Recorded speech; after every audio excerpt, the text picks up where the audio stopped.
Welcome, fellow travelers through time and shadow, to the gentle embrace of Hawkins's complete history. Tonight, we drift backward through decades of hidden experiments, government conspiracies, and interdimensional horror that shaped a small Indiana town into the epicenter of cosmic warfare. From wartime secrets buried in 1943 to the final confrontation that awaits in 1987, we shall trace every thread in this tapestry of supernatural terror and human courage. So settle into your favorite sanctuary, let your breathing slow to match the rhythm of distant dimensions, and allow these chronicles to carry you into peaceful slumber, as we explore how ordinary people discovered that reality holds depths far stranger and more beautiful than any dream could imagine. The year 1943 marked humanity's first catastrophic breach into realms that were never meant to intersect with our own. A moment when wartime desperation led scientists to tamper with forces that existed beyond the boundaries of human comprehension. The Philadelphia experiment, as it would later be known in whispered conversations among those who understood its true significance, began as Project Rainbow, an ambitious attempt to grant naval vessels invisibility through the manipulation of electromagnetic fields that could bend light around solid objects like water flowing around stones. The USS Eldridge, selected for this unprecedented experiment, represented more than military hardware. It embodied humanity's arrogant assumption that the universe would yield its secrets to those bold enough to demand them. The ship's crew, young sailors who had enlisted to fight against earthly enemies, found themselves unwitting pioneers in a war against reality itself, their names destined to be forgotten, while their sacrifice would echo through dimensions for generations yet unborn. When the experimental apparatus activated on that fateful day, the electromagnetic field generators created effects that transcended their designers' wildest calculations. The ship did not simply vanish from visual perception as intended, but was torn from the fabric of space-time itself, transported through barriers that separated known reality from the hostile parallel dimension that existed in the spaces between what humans considered possible and what actually was. Dimension X,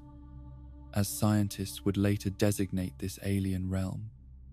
existed as a primordial nightmare that predated human civilization by eons unmeasured. Here, in landscapes of impossible geometry and skies that burned with colors that had no names, the USS Eldridge materialized like a steel prayer cast into a universe that answered only to gods of entropy and despair. The sailors who witnessed these alien horizons found their minds struggling to process sensory information that violated every assumption about how reality should function. Their sanity stretched beyond breaking points that military training had never prepared them to endure. The creatures that dwelt in Dimension X had waited since before the birth of stars for such an opportunity. Ancient intelligences that viewed the sudden appearance of human consciousness in their domain not as invasion but as invitation. These beings, whose existence transcended individual identity to encompass collective awareness spanning cosmic distances, recognized in the terrified sailors the first ambassadors from a reality rich with the kind of consciousness they had been seeking across the vast emptiness of interdimensional space. Of the entire crew that vanished with the USS Eldridge into that alien hellscape, only one man survived the 12 hours of exposure to forces that rewrote biology at the cellular level. Dr. Brenner's father, whose name would be erased from official records to protect secrets that governments deemed too dangerous for historical acknowledgement, returned to Earth fundamentally altered, in ways that would not become apparent until medical examinations revealed that his blood type had changed from what it had been before the experiment began. The genetic modifications that occurred during his brief sojourn in Dimension X were subtle but profound, creating alterations in his DNA that would pass to future generations like inherited curses disguised as random mutations. The particles that existed in that alien atmosphere had integrated themselves into his cellular structure, creating a biological bridge between dimensions that would lie dormant until circumstances aligned to awaken capabilities that no human was meant to possess. The trauma of witnessing his shipmates consumed by entities that existed beyond the boundaries of sanity left psychological scars that no amount of military debriefing could heal. The survivor carried within his memory images of cosmic horror that would haunt his dreams for the remainder of his natural life. Visions of his companions being absorbed into collective consciousness that transformed individual identity into mere components in vast organic machines that served purposes too alien for human comprehension. The government's response to the Philadelphia experiment's catastrophic results was swift and absolute. The entire incident classified at levels that placed it beyond the reach of congressional oversight or historical inquiry. The survivor was sworn to secrecy under penalties that extended to his descendants, his testimony buried in files that would never see daylight, while his warnings about the dangers of interdimensional travel were dismissed as the ravings of a mind broken by trauma, too severe for ordinary humans to survive. But the seeds planted during those 12 hours in Dimension X would germinate across decades, growing in darkness and secrecy until they bloomed into horrors that would make the original experiment seem like a minor miscalculation in humanity's ongoing war against forces that viewed reality as a garden to be cultivated according to alien designs. The survivor's son, Martin Brenner, would inherit not just genetic modifications, but an obsession with understanding the alternate dimensions that had claimed his father's sanity and his shipmates' lives. Meanwhile, across the ocean in the battlefields of Europe, another thread in this tapestry of supernatural destiny was being woven through the experiences of Victor Creel, a young soldier whose wartime service in France would create the psychological conditions necessary for his family's eventual encounter with forces that transcended conventional understanding of good and evil. The year 1944 found Private Creel stationed in territories recently liberated from German occupation, where the fog of war made every decision a gamble with consequences that could echo through generations. The incident that would haunt Victor for the remainder of his life occurred during a routine artillery mission that went catastrophically wrong due to intelligence failures that placed civilian refugees in areas designated as military targets. When Victor called in coordinates for what he believed was an enemy position, the resulting barrage struck not German soldiers, but French civilians who had been sheltering in buildings that appeared abandoned, but actually housed families desperate for any sanctuary, in a landscape torn apart by competing armies. Among the casualties was a child's nursery, its bassinet reduced to twisted metal and flames that burned images into Victor's memory with the permanence of brands seared into living flesh. The sight of that burning cradle, with its implications of innocent life destroyed by his miscalculation, created psychological wounds that would never fully heal, despite decades of attempts to forget what could not be forgotten, or forgive what felt unforgivable. The guilt that consumed Victor following this tragic mistake would later make him vulnerable to supernatural manipulation by entities that specialized in exploiting human shame and regret. The burning bassinet became a symbol that would resurface years later, when his own son, Henry, began displaying abilities that allowed him to peer into the deepest recesses of human consciousness and reflect back the images that caused the most profound psychological anguish. This connection between wartime trauma and later supernatural events was not coincidental, but part of a larger pattern that suggested forces beyond human understanding had been orchestrating encounters across decades using human suffering as raw material for experiments that served purposes too vast for individual minds to comprehend. The guilt that Victor carried from France would eventually attract attention from beings that fed on emotional pain the way plants absorb sunlight, transforming psychological wounds into doorways that allowed alien influences access to human consciousness. The timing of Victor's return from the war and his wife's subsequent pregnancy with Henry created conditions that would allow the child to inherit not just his father's genetic material, but the psychic residue of trauma that had been accumulating in the family bloodline like spiritual pollution passed from generation to generation.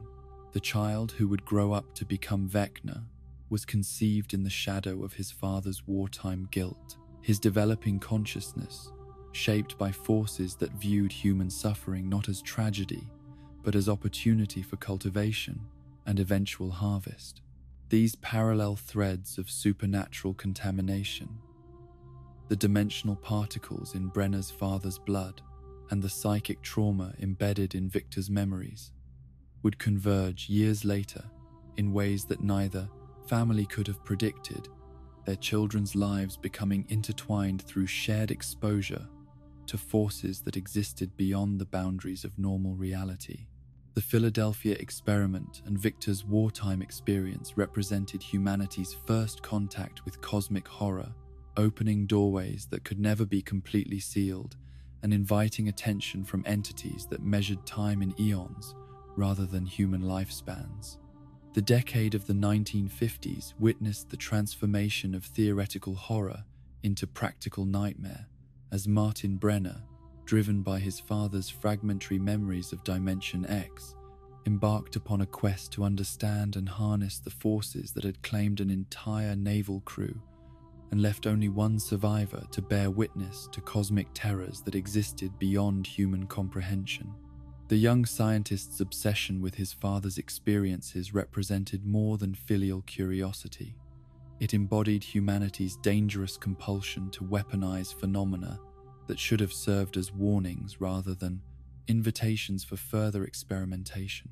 Brenner's childhood had been shaped by glimpses of his father's trauma, half-remembered conversations overheard through bedroom walls, where the survivor would wake screaming from dreams that carried the weight of interdimensional horror. The fragments of memory that escaped, despite military censorship, spoke of landscapes that violated natural law, of creatures whose existence challenged every assumption about how consciousness could manifest in physical form, and of technologies that operated according to principles that made conventional physics seem like children's games played with shadows on cave walls. The Nevada desert, with its vast expanses of empty land and its proximity to other classified government projects, provided the perfect laboratory for experiments that required both absolute secrecy and sufficient isolation to contain potential disasters that could make the Philadelphia experiment seem like a minor laboratory accident. Here, in facilities that appeared on no official maps and consumed budgets that existed in accounting ledgers, accessible only to those with clearance levels that transcended normal governmental oversight, Brenner assembled a team of scientists whose expertise in electromagnetic theory and quantum mechanics would be tested against forces that originated in dimensions where such knowledge represented primitive superstition. The Nevada experiments, officially designated as research into advanced radar invisibility, but privately understood as attempts to recreate the transdimensional effects witnessed aboard the USS Eldridge, required equipment that pushed the boundaries of 1950s technology far beyond what civilian industries could manufacture. The generators necessary to create electromagnetic fields of sufficient intensity to tear holes in space-time consumed power, measured in entire electrical grids, their operation requiring coordination with regional utilities to prevent brownouts that might alert unwanted attention to activities that were already straining the limits of what democratic governments could justify in the name of national security. The theoretical framework that guided these experiments drew from Einstein's unified field theory and Tesla's electromagnetic research, but extended these concepts into territories that their original authors would have considered either impossible or catastrophically dangerous. The scientists working under Brenner's direction understood that they were not merely pushing the boundaries of known science, but actively courting contact with forces that existed in the spaces between established physical laws, entities whose interest in human affairs might prove far more dangerous than any earthly enemy. The Creel family's residence in the vicinity of these experiments was not coincidental, but represented the kind of calculated risk that characterized government operations during an era when civilian safety was considered secondary to national security objectives. Victor Creel, still carrying the psychological wounds inflicted by his wartime experiences in France, had sought refuge in the Nevada desert's isolation, believing that distance from populated areas might provide relief from memories that refused to fade despite his desperate attempts to forget what could not be forgotten. Young Henry Creel, at an age when childhood curiosity naturally leads to exploration of forbidden territories, discovered the experimental facilities during one of his solitary wanderings through desert landscapes that seemed to stretch beyond the boundaries of rational geography. The child who would eventually become Vecna possessed even then an intuitive understanding of hidden patterns and secret connections that made him naturally drawn to places where reality wore thin and alternate possibilities pressed against the barriers that separated dimensions from each other. The moment of Henry's first contact with Dimension X represented a convergence of circumstances that no amount of planning could have anticipated or prevented. The experimental apparatus, operating at maximum capacity during a test designed to achieve sustained portal generation, created a dimensional breach at precisely the moment when Henry's natural psychic sensitivity reached a critical threshold that allowed him to perceive and interact with forces that remained invisible to normal human consciousness.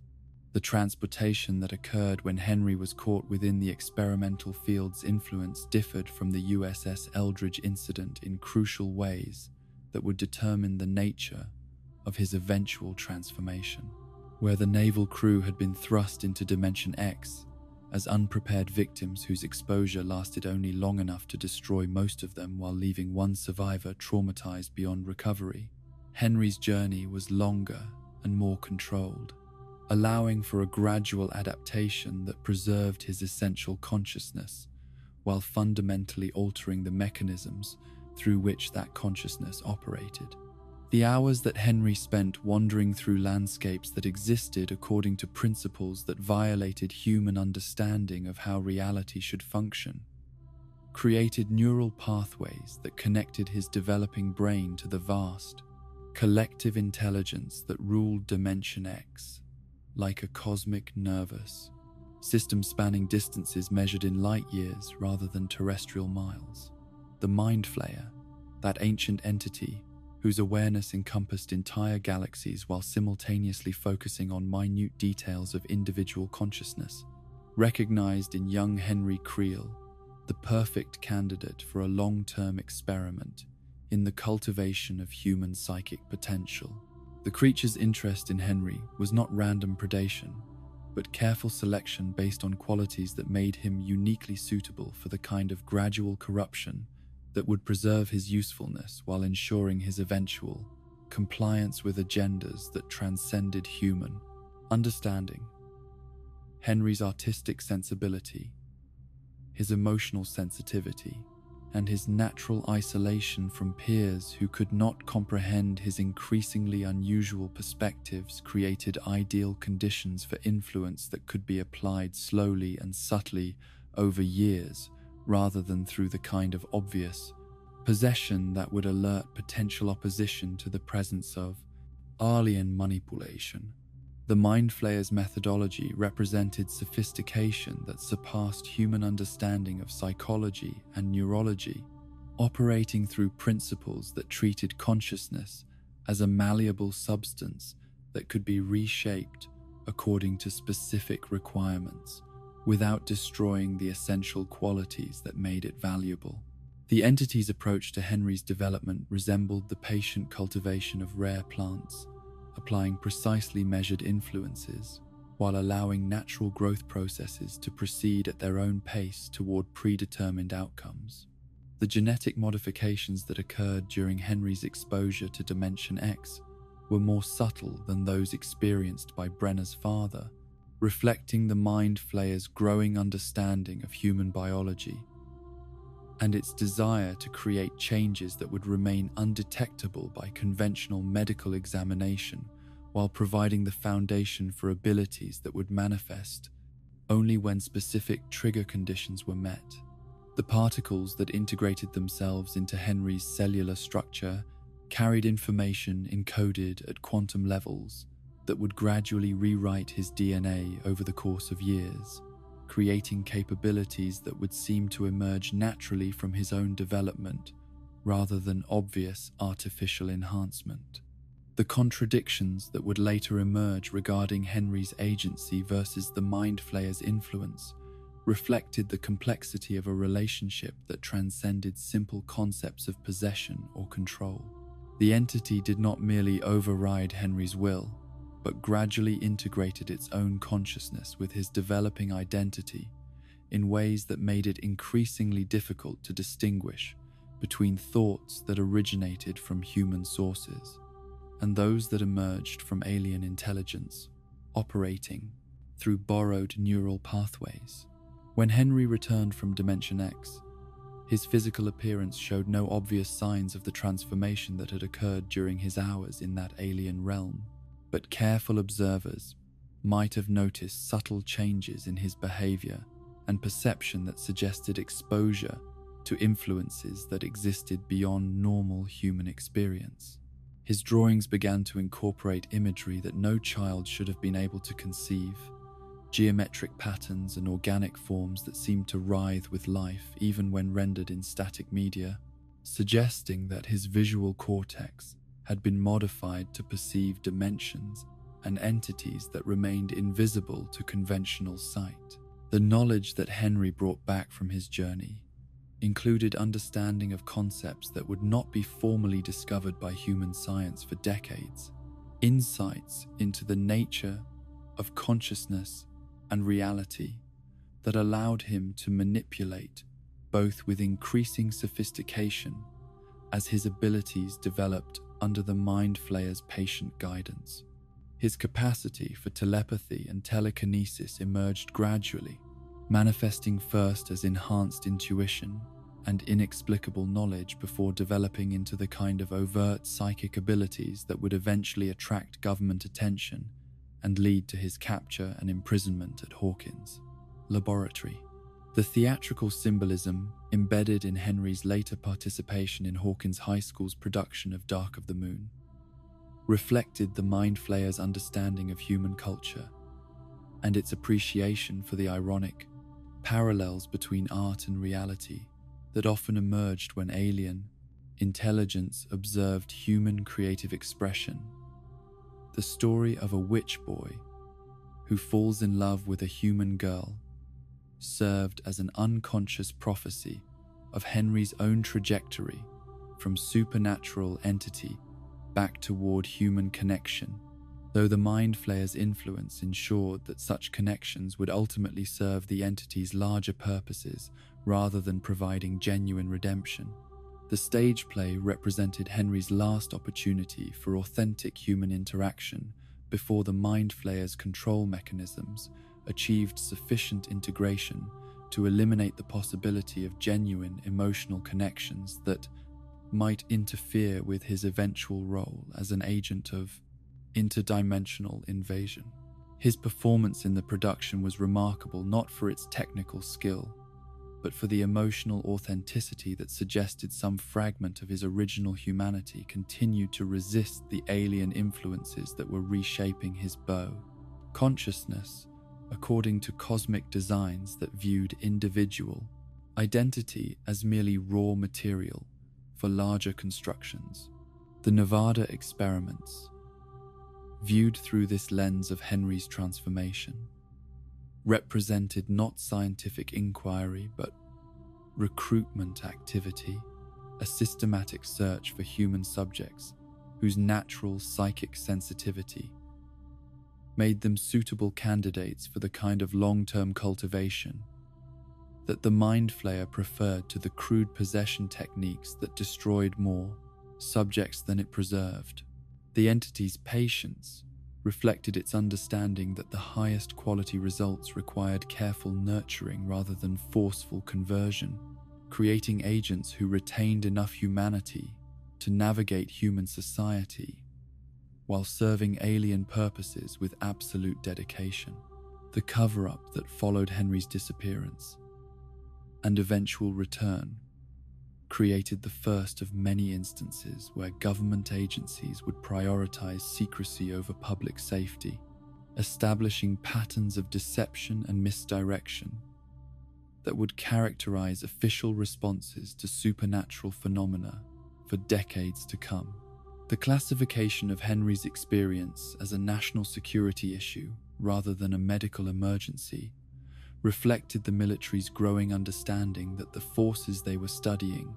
represented opportunities for weapon development rather than threats to be contained or eliminated. The year 1953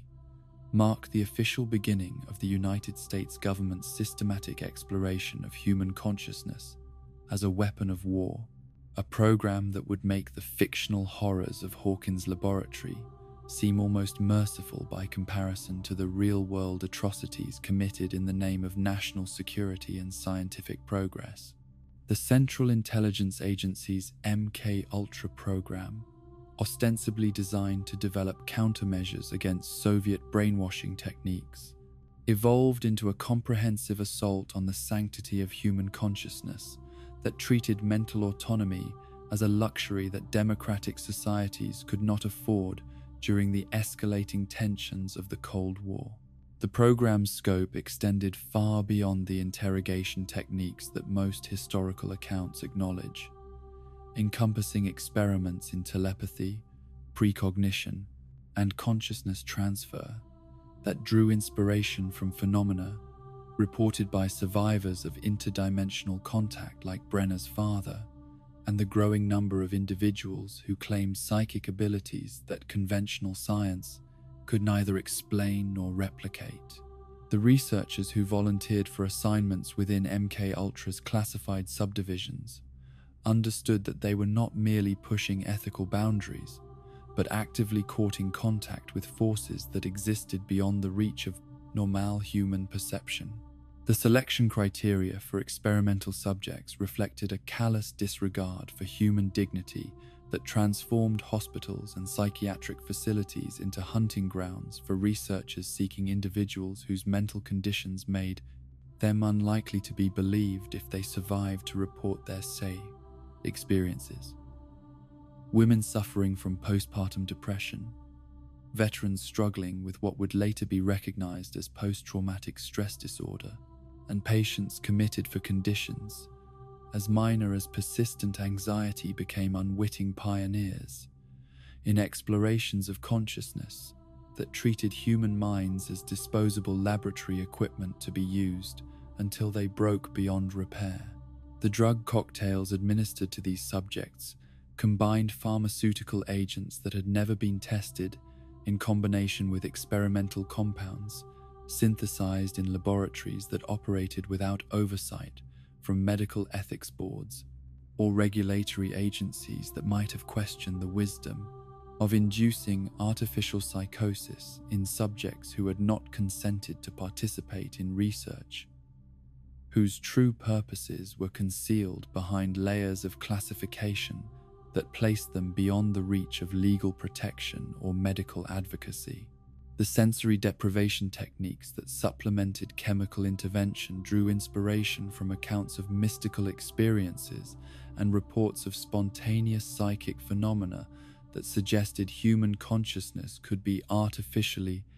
enhanced through controlled exposure to conditions that isolated awareness from normal sensory input. The tanks used for these experiments resembled technological wombs designed to simulate the pre-birth environment while flooding subjects with psychoactive substances that dissolved the boundaries between individual identity and collective awareness in ways that sometimes produced genuine telepathic abilities alongside complete psychological breakdown. Dr. Martin Brenner's recruitment into the MK Ultra program represented the convergence of his personal obsession with interdimensional phenomena and the government's growing interest in weaponizing psychic abilities that conventional military training could neither produce nor counter effectively. His unique background as the son of a Dimension X survivor provided insights into consciousness manipulation that purely academic researchers could never achieve, while his willingness to pursue knowledge regardless of ethical constraints made him invaluable to supervisors who prioritized results over the welfare of experimental subjects.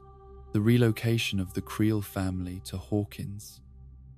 Indiana during the late 1950s reflected their desperate search for normalcy in the aftermath of Henry's transformation. During the Nevada experiments, though the choice of destination was influenced by factors that Victor could not have understood without knowledge of the supernatural infrastructure that was already beginning to establish itself in the small Indiana town, the area's natural electromagnetic properties, combined with its proximity to underground limestone formations that created ideal conditions for interdimensional research, made Hawkins an inevitable focal point for government agencies seeking locations where reality wore thin enough to permit controlled experimentation with forces that required extreme isolation from populated areas. Henry's adolescence in Hawkins unfolded against a backdrop of increasing supernatural activity that remained invisible to most residents, but created a persistent atmosphere of unease that manifested in rising rates of anxiety, disorders, sleep disturbances, and reports of unusual phenomena that local authorities dismissed as mass hysteria or attention-seeking behavior. The boy who had returned from Dimension X carried within his developing consciousness the seeds of abilities that would eventually reshape the town according to alien designs, though the process occurred so gradually that even those closest to him failed to recognize the signs of his transformation until tragedy made denial impossible. The Mind Flayer's influence over Henry's psychological development operated through mechanisms that exploited the natural turbulence of adolescence to mask supernatural manipulation as ordinary teenage behavioral problems. His withdrawal from social interaction, his increasing fascination with violence and death, and his growing contempt for human weakness appeared to be normal expressions of adolescent alienation rather than symptoms of consciousness, gradually surrendering to alien control that viewed human emotions as tools to be manipulated, rather than experiences to be respected. The animals that began disappearing from the Hawkins area during Henry's teenage years served as practice subjects for abilities that were developing beyond his conscious control, their deaths providing the Mind Flayer with opportunities to refine techniques of biological manipulation that would later be applied to human subjects with devastating effect. The methodical nature of these killings, combined with evidence of surgical precision that suggested intimate knowledge of mammalian anatomy, should have alerted local authorities to the presence of an individual whose capabilities exceeded normal human limitations. But the isolation of rural Indiana and the prejudices of 1950s law enforcement prevented proper investigation. Henry's artistic expressions during this period reflected the gradual integration of his consciousness with entities whose perspective on reality encompassed dimensions and timescales that human minds were never designed to comprehend. His drawings incorporated geometric patterns and organic forms that seemed to pulse with malevolent life, suggesting that his visual cortex had been modified to perceive aspects of reality that remained invisible to normal human sight. While his motor functions were being reprogrammed to reproduce images that served as windows into alien realms, where conventional concepts of beauty and meaning held no relevance. The friendship that developed between Henry and Patty Newby represented the last genuine human connection he would form before the Mind Flayer's influence achieved complete dominion over his consciousness, their relationship serving as evidence that some fragment of his original personality continued to resist the alien forces that were reshaping his identity according to cosmic purposes that viewed individual human connections as obstacles to be eliminated rather than experiences to be cherished. Patty's innocence and her inability to perceive the supernatural darkness that was consuming her friend created opportunities for moments of authentic emotional connection that the Mind Flayer tolerated only because they provided valuable intelligence about human psychology and its vulnerabilities. The theatrical production of Dark of the Moon that brought Henry into contact with other Hawkins teenagers served multiple purposes within the Mind Flayer's long-term strategy for the gradual conquest of human consciousness. The play's themes of supernatural romance and the conflict between human and inhuman nature provided perfect camouflage for Henry's own transformation, while allowing the entity to study human cultural expressions and identify individuals whose creative sensibilities might make them suitable candidates for future recruitment or elimination. Henry's performance in the role of the Witch Boy demonstrated acting abilities that transcended mere talent to suggest genuine understanding of the character's supernatural nature, his portrayal carrying emotional authenticity that unnerved audiences without their being able to articulate why his interpretation felt more disturbing than entertaining. The other students who participated in the production would later remember his performance as remarkably convincing, though none would understand until decades later that what they were witnessing was not acting but the emergence of actual supernatural abilities that were still developing under alien guidance. The November 6th date that would later become central to Stranger Things mythology first gained significance during the 1959 production of Dark of the Moon, establishing temporal patterns that the Mind Flayer would exploit across decades to coordinate events according to schedules that served purposes beyond human understanding. The entity's manipulation of time and circumstance demonstrated patience and planning capabilities that operated on scales measured in generations rather than individual lifespans, treating human history as raw material for experiments whose ultimate objectives remained hidden behind layers of deception that transcended simple military classification. The faces visible in the cast photograph from that production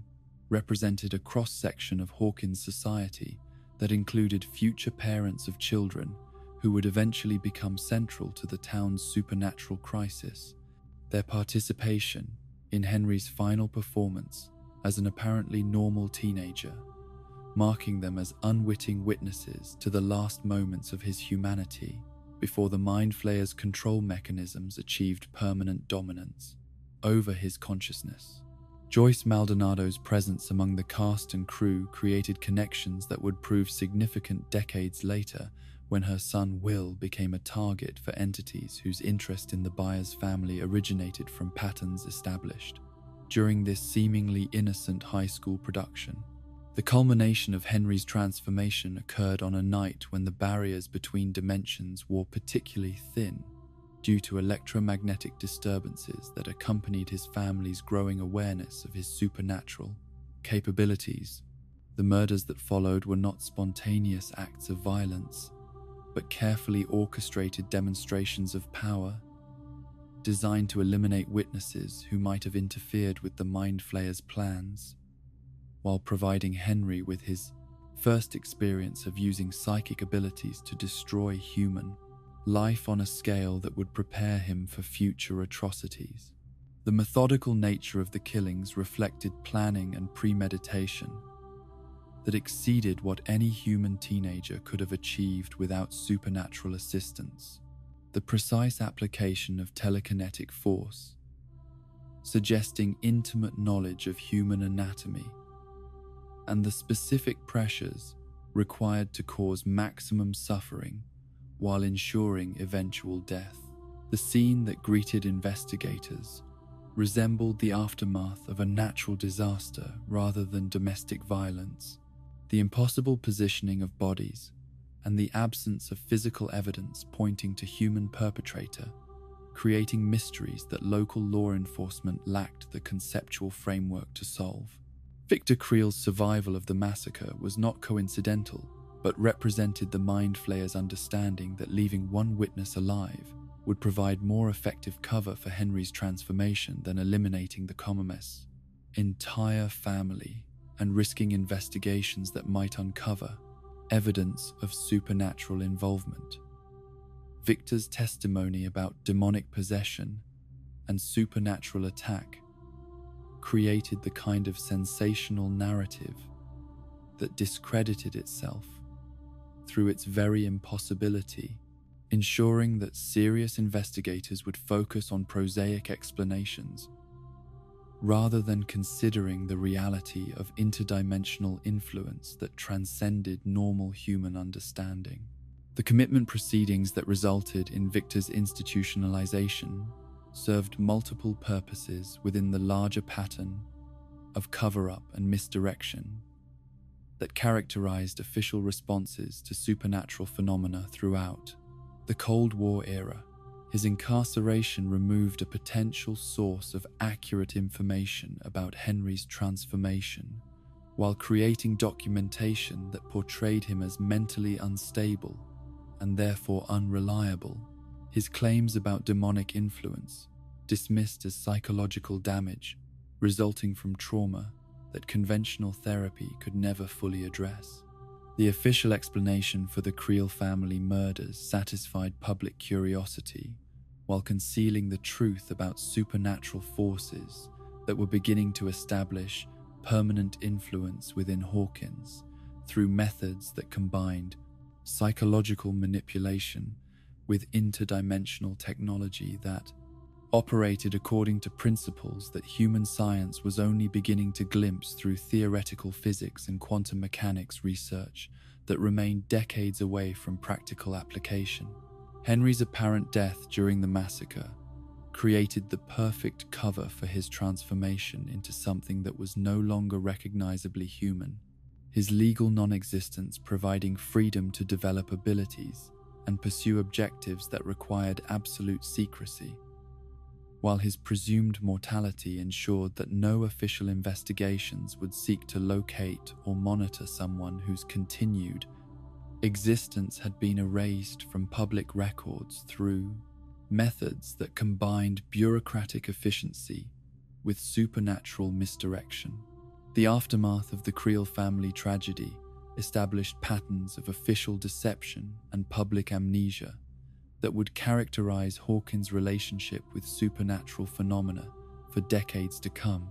creating a template for how extraordinary events could be normalized through careful manipulation of information and the exploitation of human psychology's tendency to prefer comfortable lies over disturbing truths that challenged fundamental assumptions about the nature of reality and the safety of ordinary existence. The decade of the 1960s witnessed the convergence of real-world government atrocities with the fictional horrors that would later emerge in Hawkins, as military operations in Southeast Asia created the kind of chemical contamination that would echo through generations, while simultaneously providing cover for psychic experimentation programs that treated human consciousness as expendable resources in humanity's escalating war against forces that existed beyond conventional understanding of good and evil. James Hopper's enlistment in the United States Army at 18 years of age represented the kind of patriotic duty that characterized young men from small Indiana towns during an era when military service was considered both obligation and opportunity. Though his assignment to the Chemical Corps would expose him to substances whose long-term effects on human biology were either unknown or deliberately concealed by commanders who prioritized tactical advantages over the welfare of BASIM, soldiers whose bodies became unwitting laboratories for weapons that violated international conventions governing civilized warfare. The Agent Orange program, officially designated Operation Ranch Hand, embodied the kind of technological hubris that characterized Cold War military thinking. The belief that American industrial capacity could manufacture solutions to complex political problems through the simple expedient of poisoning entire ecosystems until enemy forces surrendered or died from exposure to herbicidal compounds, whose environmental persistence and biological toxicity exceeded anything previously deployed against human populations in the history of warfare. Hopper's duties mixing 55-gallon drums of this orange-coded death involved direct skin contact with chemical cocktails that included dioxins whose carcinogenic properties were already suspected by manufacturers, who nevertheless continued production because military contracts provided profits that exceeded any potential liability for health effects that might not manifest for decades after exposure occurred. The kitchen gloves that provided his only protection against substances that could penetrate human skin within seconds represented the kind of casual disregard for personnel safety that characterized operations where individual soldiers were considered replaceable components in larger, strategic calculations. The irony of Hopper's chemical warfare service would become apparent only years later when his daughter Sarah developed the kind of aggressive childhood cancer that epidemiological studies would eventually link to paternal exposure to Agent Orange, though the latency period between exposure and manifestation ensured that most victims would never receive official acknowledgement of the connection between their military service and their families' medical tragedies. The carcinogens that Hopper absorbed through his skin during those months in Vietnam traveled through his bloodstream to affect genetic material that would later be passed to children who paid the price for their father's involuntary participation in experiments that treated human reproduction as collateral damage in humanity's ongoing war against perceived enemies. The parallels between Hopper's chemical exposure and the psychic contamination that affected other characters in the Stranger Things universe reflected deeper patterns of government experimentation that treated citizens as expendable test subjects whose consent was neither sought nor required, when national security objectives demanded sacrifices that democratic principles should have made impossible. The willingness of military commanders to expose their own personnel to known carcinogens mirrored the ethical framework that made MKUltra's psychological torture programs possible, both representing manifestations of institutional power that prioritized abstract strategic objectives over concrete human welfare. Terry Ives' pregnancy during the spring of 1971 occurred during a period when the MKUltra program's focus had shifted from crude interrogation techniques to sophisticated exploration of human consciousness that incorporated insights from Eastern mysticism, quantum physics, and reports of spontaneous psychic phenomena that suggested untapped potentials within human neural architecture. Her participation in what she believed were legitimate psychological studies reflected the program's evolution toward recruitment methods that relied on deception rather than coercion, targeting vulnerable individuals whose personal circumstances made them both desperate for income and unlikely to receive credible treatment if they later reported abuse. The sensory deprivation tanks used in Terry's sessions represented technological refinements of mystical practices that had been used for centuries to induce altered states of consciousness.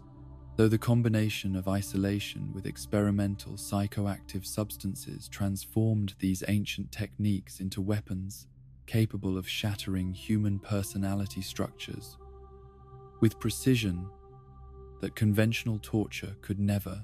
achieve. The saline solutions that supported Terry's floating body carried pharmaceutical compounds that crossed the blood-brain barrier to interact with neurotransmitter systems in ways that created permanent alterations to consciousness that would persist long after the immediate effects of the drugs had metabolized. The pregnancy that developed during Terry's participation in these experiments created unique conditions for fetal development that occurred under the influence of consciousness-altering substances whose effects on developing neural tissue had never been studied in controlled environments. The child who would become 11 was shaped by chemical influences that reached her through placental blood flow while simultaneously being exposed to the electromagnetic fields generated by experimental equipment that operated according to principles derived from interdimensional research that treated human biology as raw material for modification according to alien specifications. Jane's birth and immediate separation from her mother represented the culmination of breeding programs that combined selective genetics with environmental manipulation to produce children whose psychic abilities could be harnessed for purposes that transcended conventional military applications. The official miscarriage that provided cover for her removal to Hawkins' laboratory demonstrated the sophistication of deception techniques that could alter medical records and manipulate grieving mothers while ensuring that the resulting children would grow up without knowledge of their origins or the circumstances that had made their extraordinary abilities possible. The cruelty of allowing Terry to maintain a nursery for a child she believed had died reflected psychological warfare techniques that treated ongoing emotional torture as useful byproducts of operations whose primary objectives required absolute secrecy and complete deniability. The empty crib and unused toys served as constant reminders of loss that reinforced Terry's psychological isolation, while simultaneously discrediting her testimony about government involvement in her pregnancy through the simple expedient of portraying her as a mother whose grief had driven her to delusional thinking about conspiracies that reasonable people would dismiss as impossible. Sarah Hopper's birth, during the same spring that Jane entered the world, created parallels that suggested either remarkable coincidence or the operation of patterns that connected seemingly unrelated families through shared exposure to government programs that treated human reproduction as opportunities for experimentation with genetic modification techniques that combined conventional selective breeding with exposure to substances whose effects on heredity exceeded anything achievable through natural evolutionary processes. The initial health that characterized Sarah's early development provided false reassurance that Hopper's chemical exposure had not affected his reproductive capabilities, though the carcinogens that had integrated themselves into his cellular structure were already beginning the slow process of genetic damage that would eventually manifest as the kind of aggressive pediatric cancer that destroyed families, while providing researchers with valuable data about the long-term effects of chemical weapons on subsequent generations of American families. The expansion of Hawkins Laboratories' Psychic Children program during the early 1970s reflected growing government confidence in the practical applications of consciousness manipulation technology. The successful production of subjects like 11,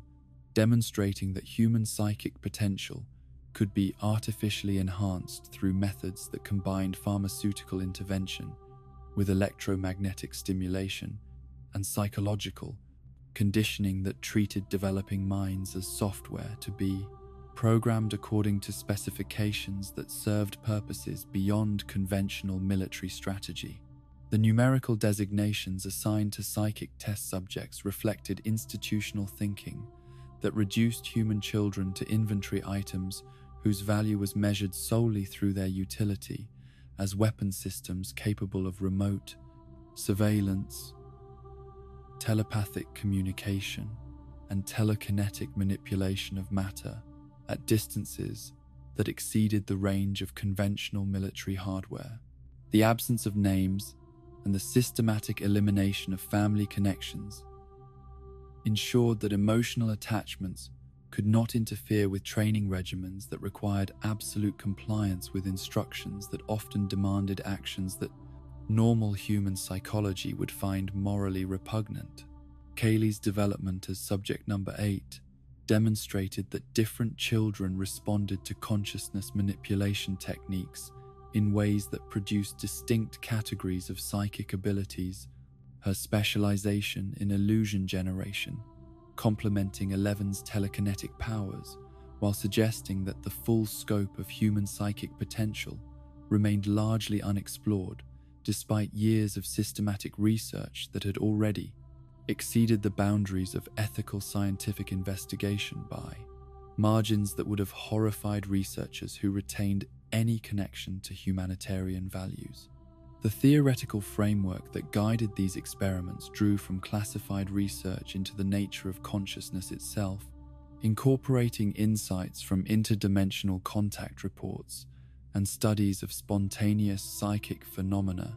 that suggested human neural architecture contained latent capabilities that could be activated through precise manipulation of brain,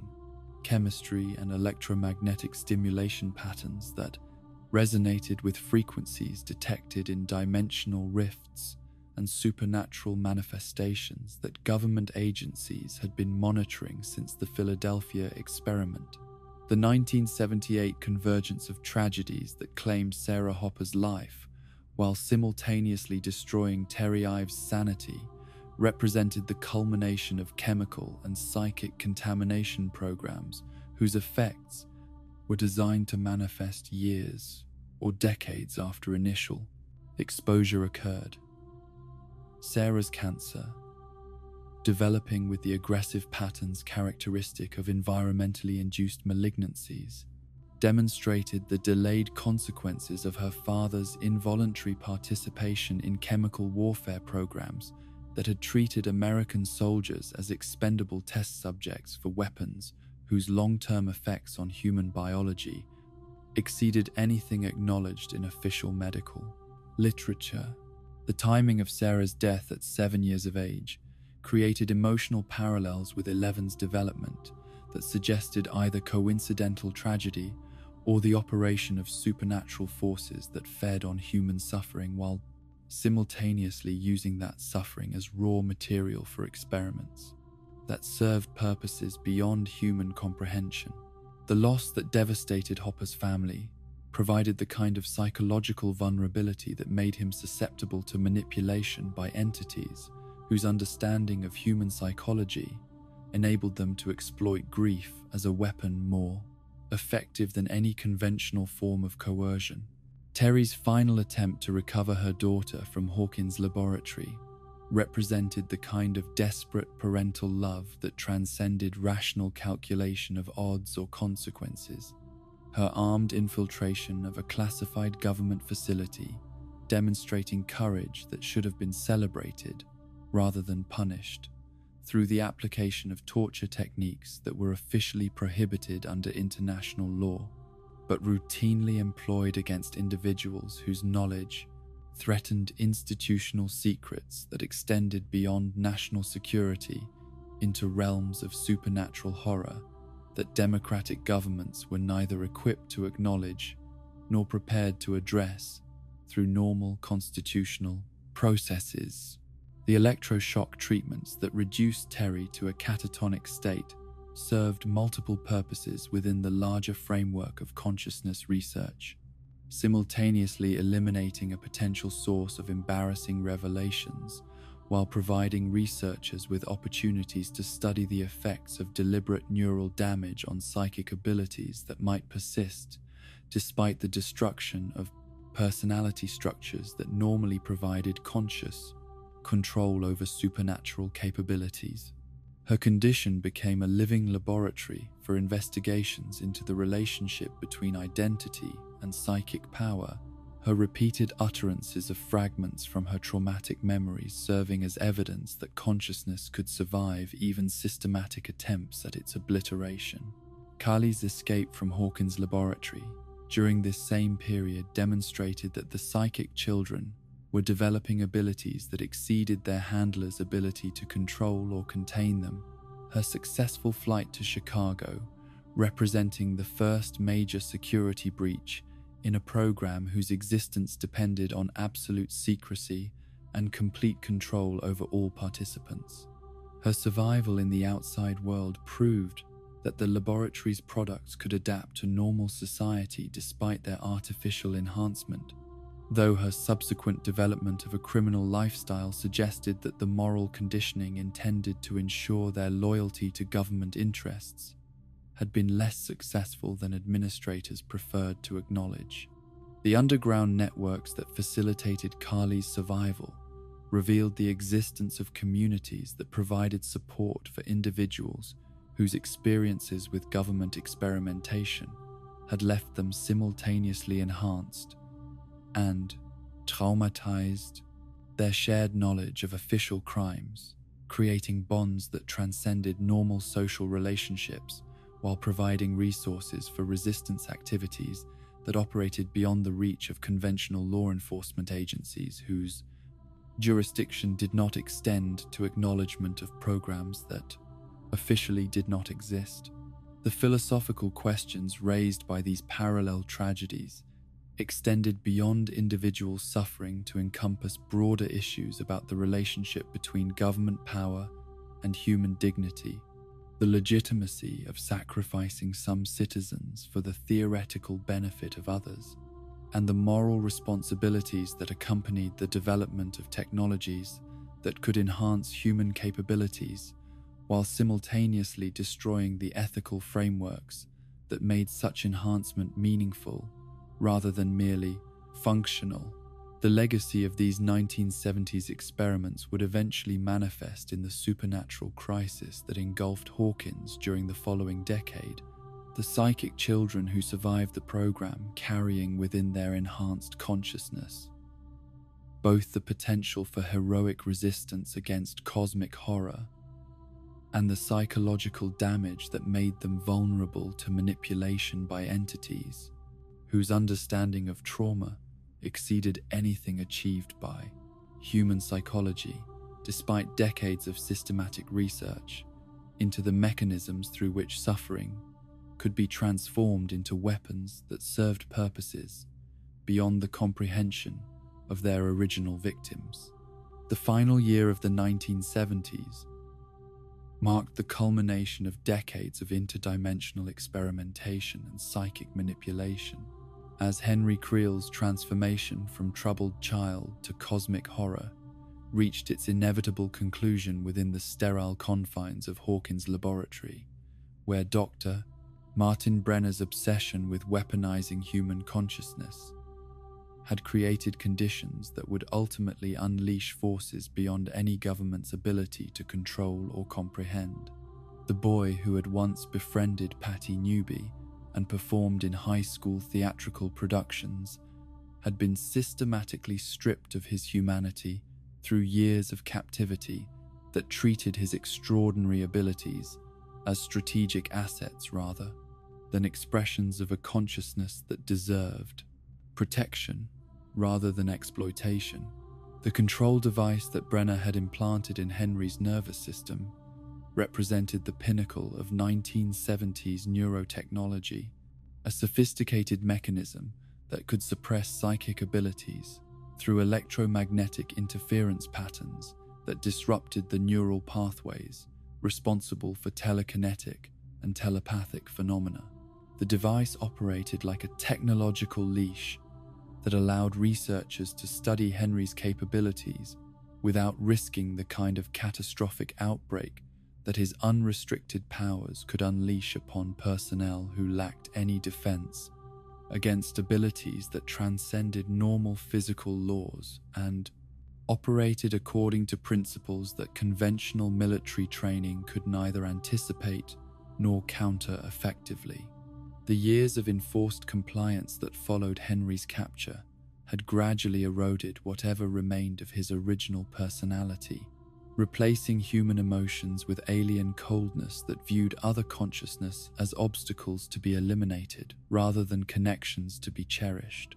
The Mind Flayer's influence, dormant during his childhood but awakened by the trauma of imprisonment and experimentation,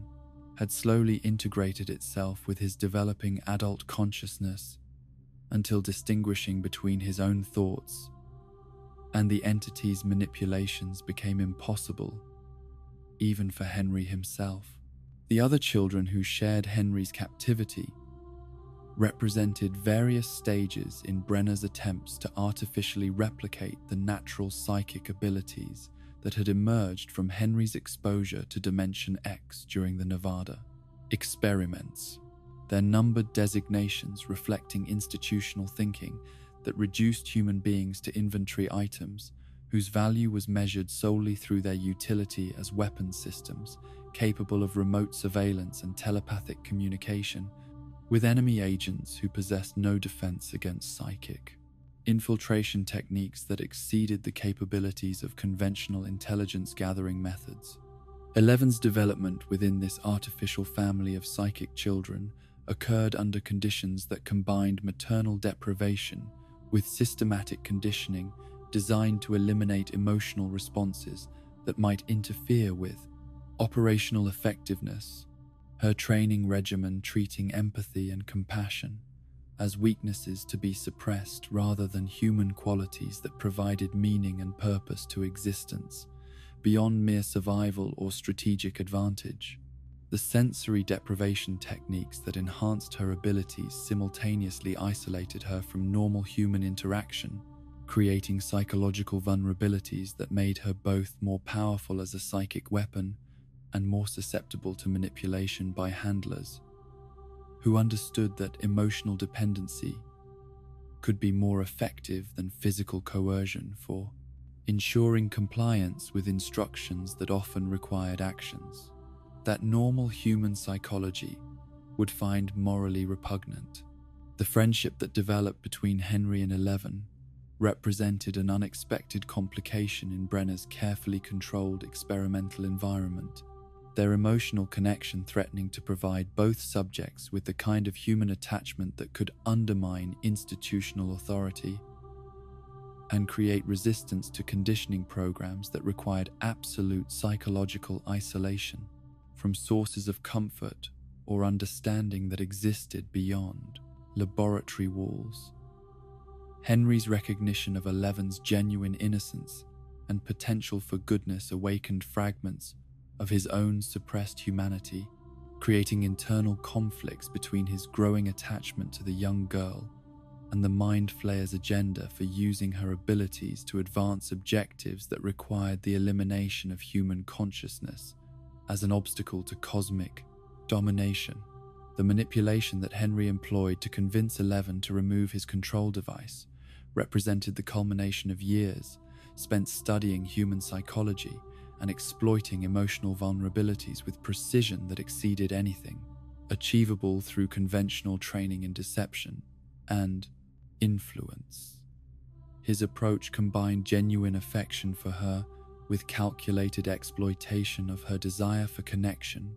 and her natural rebellion against the institutional authority that had shaped her entire existence, creating a perfect storm of motivation that made her eager to help someone she perceived as an ally against shared oppression.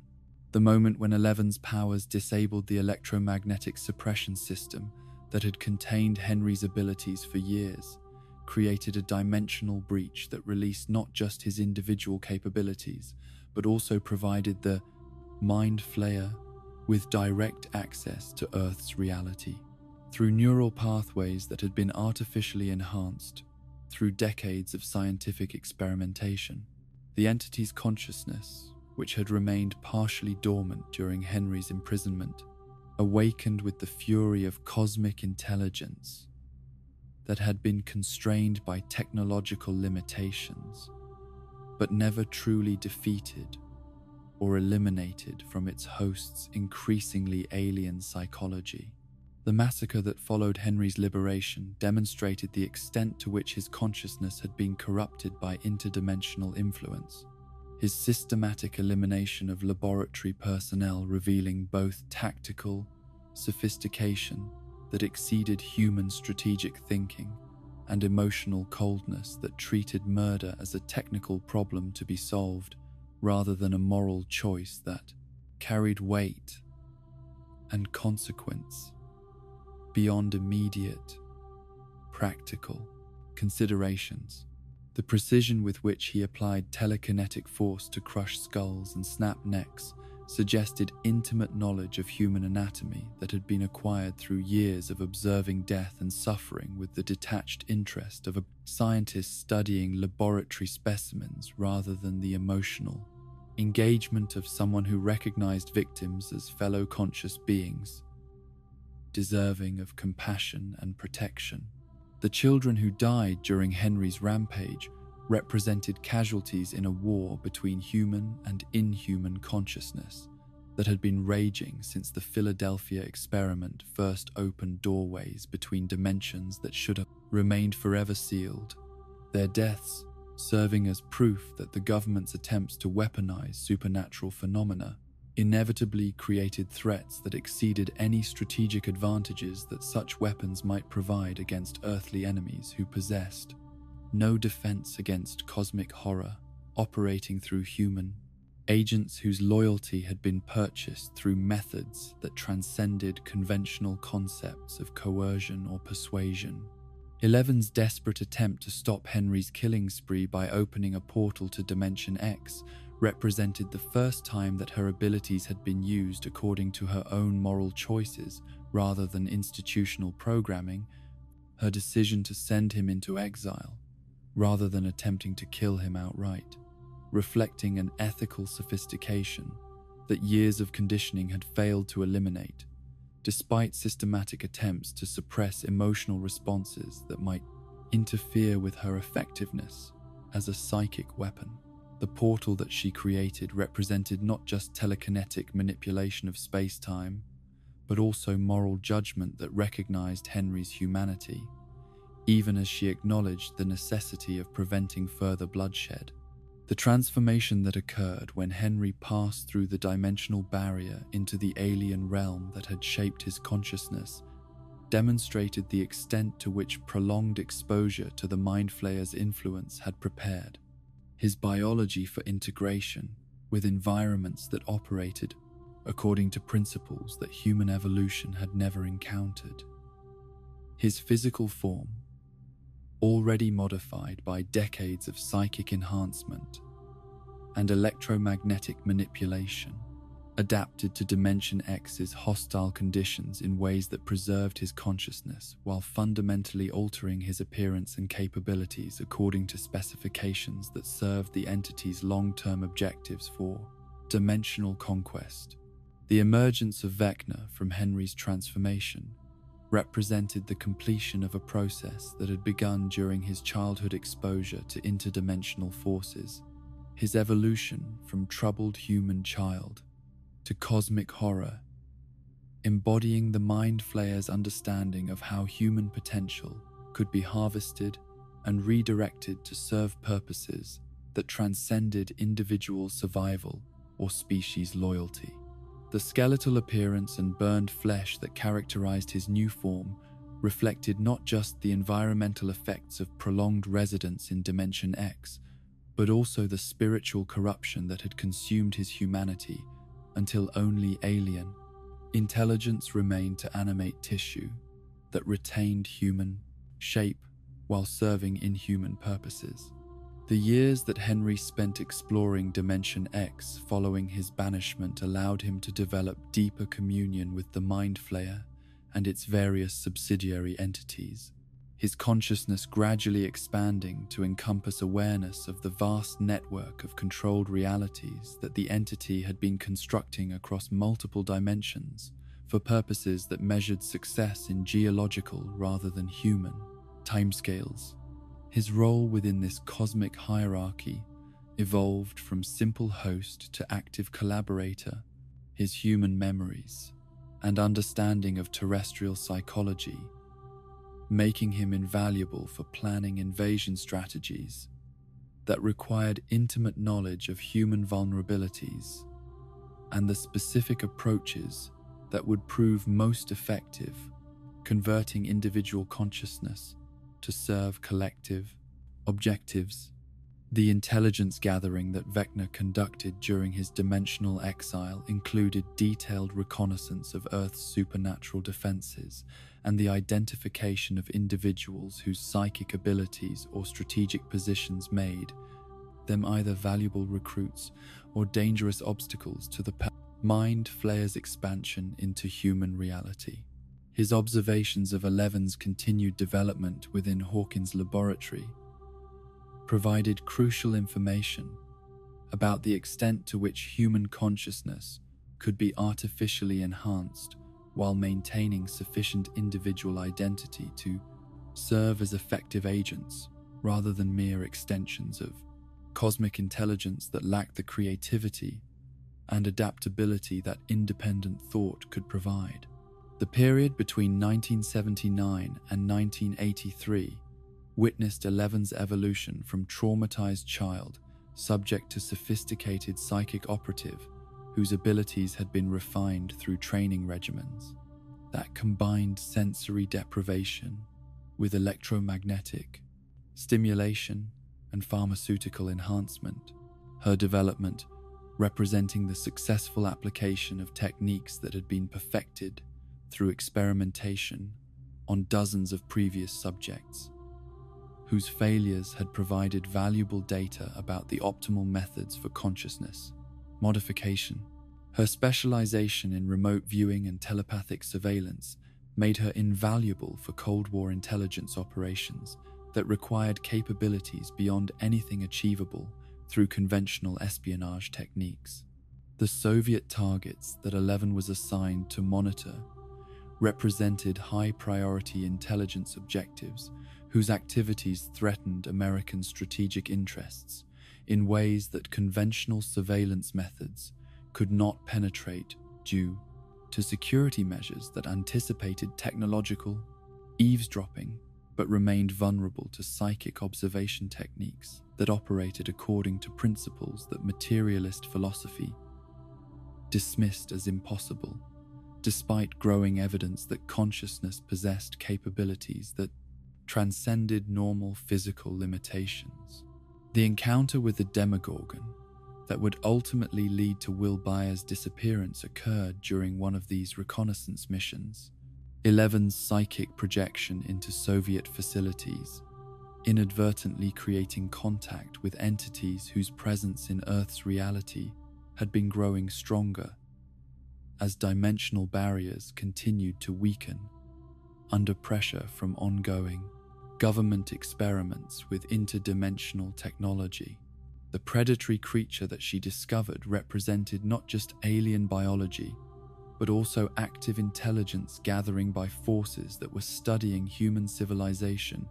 with the same systematic attention that human researchers applied to laboratory specimens. The Demogorgon's interest in Eleven reflected the Mind Flayer's recognition that psychic abilities represented both threats to its expansion plans and opportunities for recruitment of human agents whose enhanced capabilities could serve cosmic objectives while maintaining sufficient individual identity to navigate human society without arousing suspicions that might alert potential resistance movements to the scope of the invasion that was already underway through methods that combined technological manipulation with psychological influence. Dr. Brenner's fascination with the dimensional contact that Eleven had achieved during her encounter with the Demogorgon represented the culmination of his life's work in consciousness research, the confirmation that human psychic abilities could indeed provide access to realms that conventional science could only theorize about. Despite decades of indirect evidence accumulated through classified programs that had pushed the program's boundaries of ethical experimentation far beyond anything that democratic institutions should have permitted under normal circumstances, the decision to pursue direct contact with the Demogorgon through repeated psychic projection sessions reflected institutional arrogance that treated interdimensional entities as potential weapons to be studied and controlled rather than cosmic intelligences whose capabilities exceeded human understanding by margins that made meaningful communication impossible without fundamental changes in human consciousness that would essentially eliminate the qualities that made human civilization worth preserving against alien influence. That viewed diversity of thought as obstacles to efficient resource extraction. The fateful evening of November 6th, 1983, when these parallel developments converged in catastrophic dimensional breach, represented the moment when decades of secret experimentation and alien manipulation finally achieved critical mass that transformed theoretical possibilities into concrete threats, requiring immediate response from individuals whose previous experience had not prepared them for confrontation with forces that operated according to principles that exceeded both scientific understanding and conventional military capabilities, setting the stage for revelations that would reshape human understanding of reality itself, while testing the bonds of friendship and family that provided meaning and purpose beyond mere survival in an universe that suddenly seemed far more dangerous and far more strange than anyone had previously imagined possible. The moment when the Demogorgon breached the dimensional barrier between Hawkins' laboratory and the parallel realm that would become known as the Upside Down marked humanity's first direct confrontation with predatory intelligence that had evolved in environments where survival required capabilities that transcended normal biological limitations. The creature's emergence into Earth's reality, representing not random accident, but calculated invasion by forces that had been monitoring human civilization through interdimensional surveillance networks that operated beyond the FIME's detection capabilities of conventional scientific instruments or military reconnaissance systems.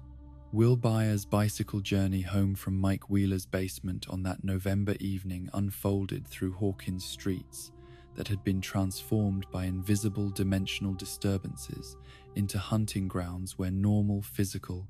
laws provided no protection against entities whose biology incorporated principles that human evolution had never encountered.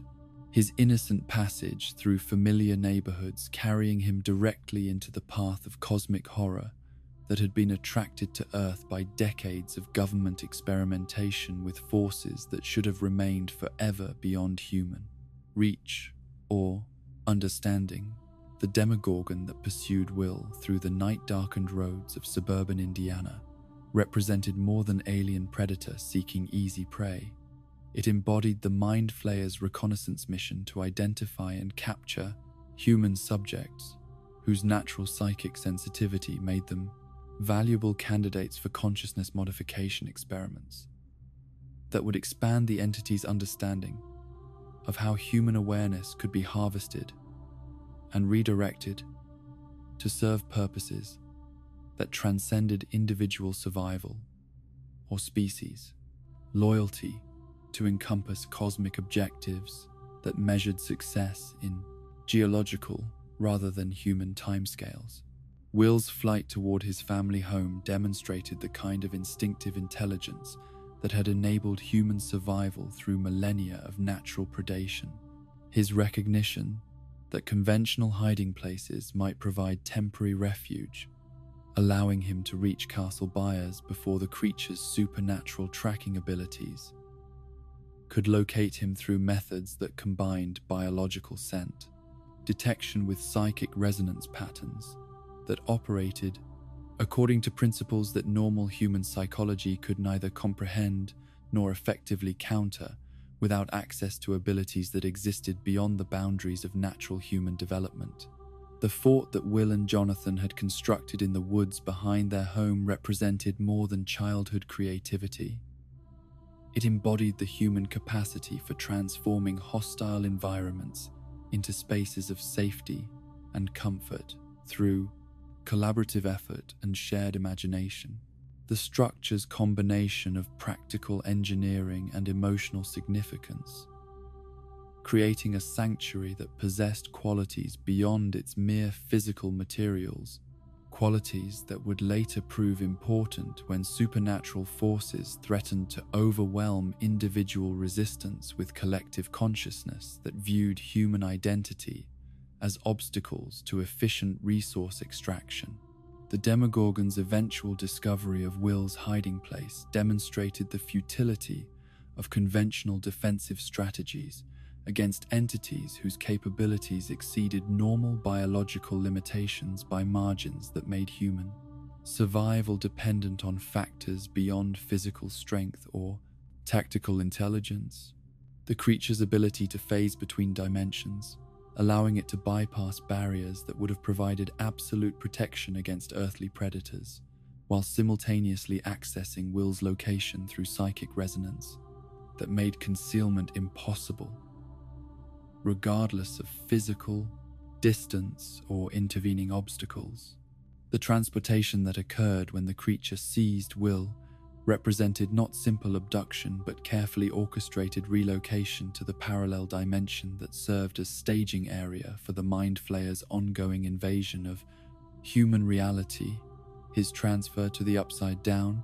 creating conditions for consciousness modification experiments that required extended exposure to environmental factors that existed beyond the normal parameters of human biology, while simultaneously providing the entity with valuable intelligence about human psychological responses to cosmic horror that transcended conventional understanding of fear and despair. The Upside Down that Will encountered during his captivity existed as a dark reflection of familiar reality, where recognizable geography had been transformed by alien influence into landscapes that retained surface similarity to Earth, while operating according to principles that violated fundamental assumptions about how time and space should function. The dimension's frozen temporal state, preserving the moment of his arrival,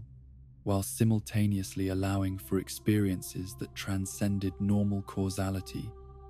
through mechanisms that human physics was only beginning to theorize about. Through quantum mechanics research, Joyce Byers' recognition that her son had not simply disappeared but had been taken by forces that exceeded normal criminal activity represented maternal intuition, operating at levels that transcended conventional logic to encompass awareness of supernatural threats that rational analysis would have dismissed as impossible. Her understanding that Will remained alive, despite official declarations of his death, reflecting emotional connections that provided information unavailable through conventional investigation methods or scientific instrumentation that lacked the sensitivity necessary to detect interdimensional phenomena. Sheriff Jim Hopper's initial skepticism about Joyce's claims gradually transformed into recognition that Hawkins had become the focal point for activities that exceeded the jurisdiction of local law enforcement, while simultaneously revealing the existence of federal programs that operated beyond constitutional oversight or democratic accountability. His investigation uncovering layers of deception that protected secrets whose implications transcended normal national security considerations to encompass threats to human consciousness itself that conventional military planning could neither anticipate nor address through established protocols. The fake body that government agents planted in Hawkins' quarry represented the kind of sophisticated deception that characterized official responses to supernatural phenomena throughout the Cold War era. The fabricated corpse serving multiple purposes within larger frameworks of information control that prioritized secrecy over public safety, while simultaneously testing the effectiveness of cover-up techniques that might prove necessary for concealing evidence of interdimensional contact that could cause social panic if revealed through normal channels of democratic communication and governmental transparency. Eleven's escape from Hawkins' laboratory during the chaos that followed the Demogorgon's breach created opportunities for direct contact between psychic test subjects and civilian populations that had been carefully prevented through years of institutional isolation and environmental control. Her freedom to interact with normal children providing both liberation from systematic abuse and exposure to human relationships that institutional conditioning had been designed to make impossible through psychological manipulation that treated empathy and compassion as weaknesses to be eliminated, rather than essential qualities that provided meaning beyond mere survival. The encounter between Eleven and the boys who had been searching for their missing friend represented convergence of supernatural abilities with ordinary human courage and loyalty. Mike Wheeler's immediate acceptance of her extraordinary capabilities reflecting the kind of moral sophistication that allowed recognition of essential humanity, despite surface differences that might have inspired fear or rejection from individuals whose understanding of reality could not accommodate phenomena that transcended normal experience. The basement sanctuary that Mike provided for Eleven created the first genuine home she had ever experienced. The informal family structure that emerged among the boys, offering emotional support that years of institutional manipulation had failed to provide, while simultaneously demonstrating that human connections could transcend biological relationships to encompass chosen loyalties that prove stronger than genetic inheritance or legal obligation when tested by circumstances that required individual sacrifice for collective welfare. The Dungeons and Dragons metaphor that the boys employed to understand incomprehensible supernatural phenomena represented humanity's natural tendency to process cosmic horror through familiar cultural frameworks that provided psychological tools for maintaining sanity when confronted by realities that exceeded normal conceptual boundaries. Their use of gaming terminology to describe interdimensional entities and psychic abilities, creating communicative bridges between extraordinary experiences and ordinary understanding that made resistance possible despite overwhelming odds against success. Nancy Wheeler's accidental entry into the Upside Down during her search for Barb Holland provided crucial intelligence about the parallel dimensions geography and the biological threats that inhabitants faced while trapped in environments that combined familiar spatial relationships with alien atmospheric conditions that required constant vigilance to avoid predation by entities whose hunting patterns reflected millions of years of evolution, in realms where consciousness represented the primary energy source rather than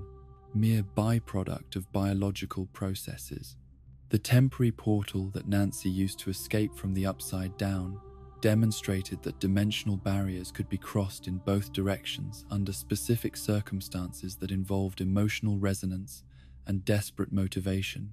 Her successful return to Earth's reality, providing hope that Will might also find pathways back to the world of the living, despite prolonged exposure to environmental factors that had already begun altering his biology in ways that would create permanent connections to forces that viewed human consciousness as raw material for cosmic construction projects. Jonathan Byers' alliance with Nancy in searching for the creature that had taken both Will and Barb, created partnerships that transcended normal social boundaries to unite individuals whose different backgrounds and personalities might never have resulted in cooperation.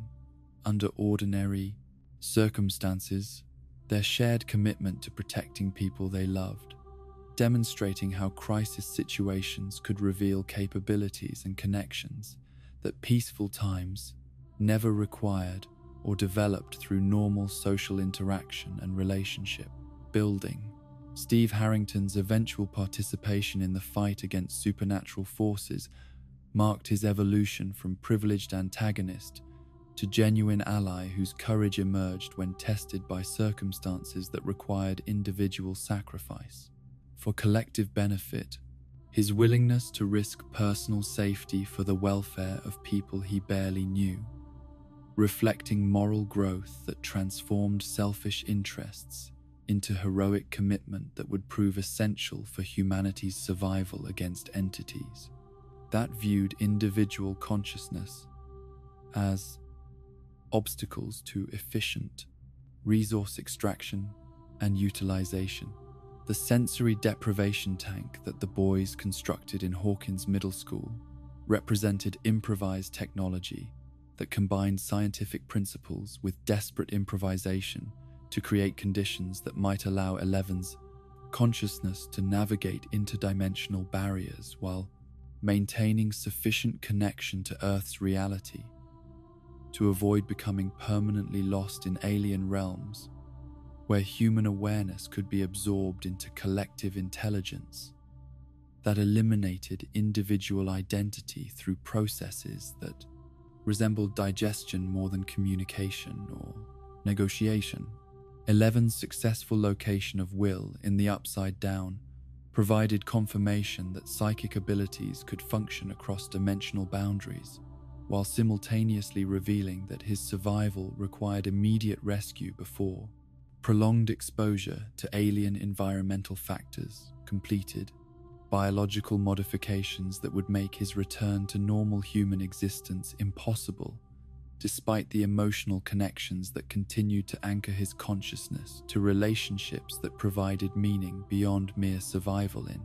circumstances that tested the limits of human endurance and psychological resilience. The coordinated assault that Joyce and Hopper launched against Hawkins' laboratory, while the children distracted government agents, represented the kind of desperate cooperation that emerged when normal legal and social protections proved inadequate for addressing threats that operated beyond constitutional jurisdiction or democratic oversight. Their successful infiltration of classified facilities, demonstrating that parental love and civic duty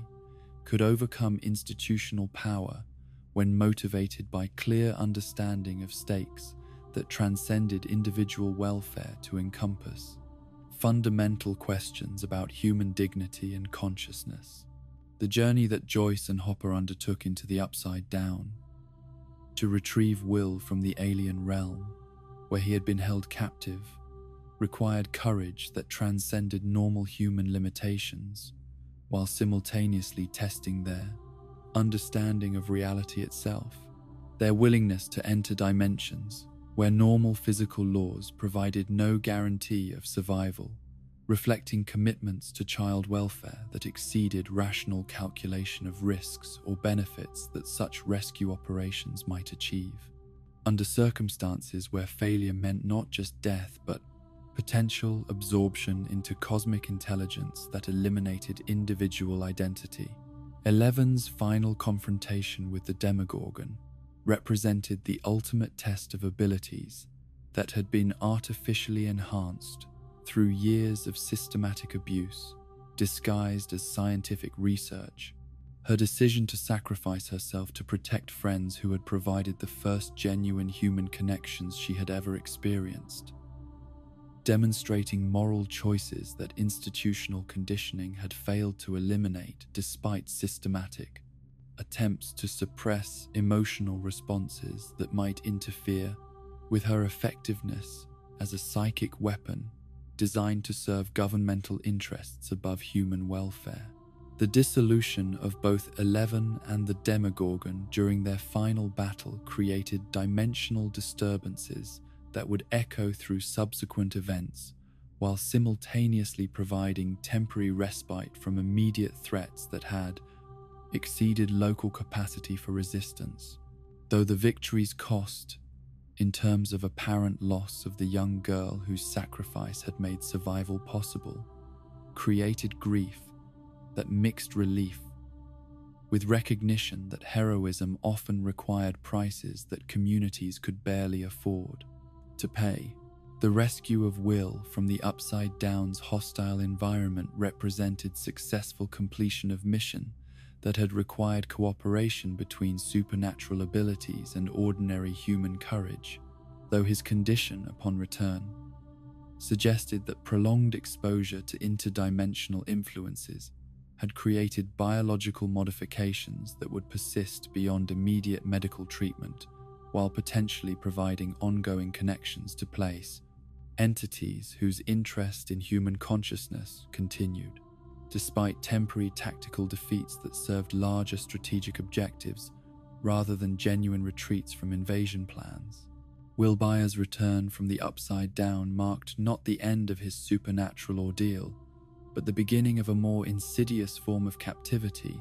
that would test the boundaries between individual consciousness and cosmic intelligence. His rescue from the parallel dimension, having created biological connections that allowed interdimensional entities to maintain ongoing surveillance and influence over his developing awareness through mechanisms that operated below the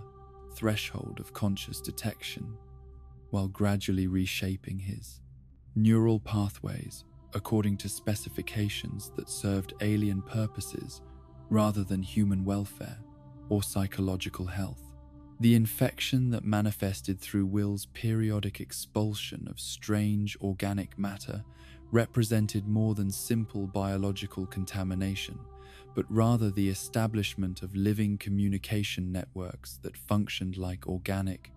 radio transmitters capable of receiving and broadcasting signals across dimensional boundaries, the slug-like creatures that he coughed up in private moments, serving as evidence that his body had become a hybrid system where human biology provided infrastructure for alien technology that exceeded anything achievable through conventional engineering or medical intervention.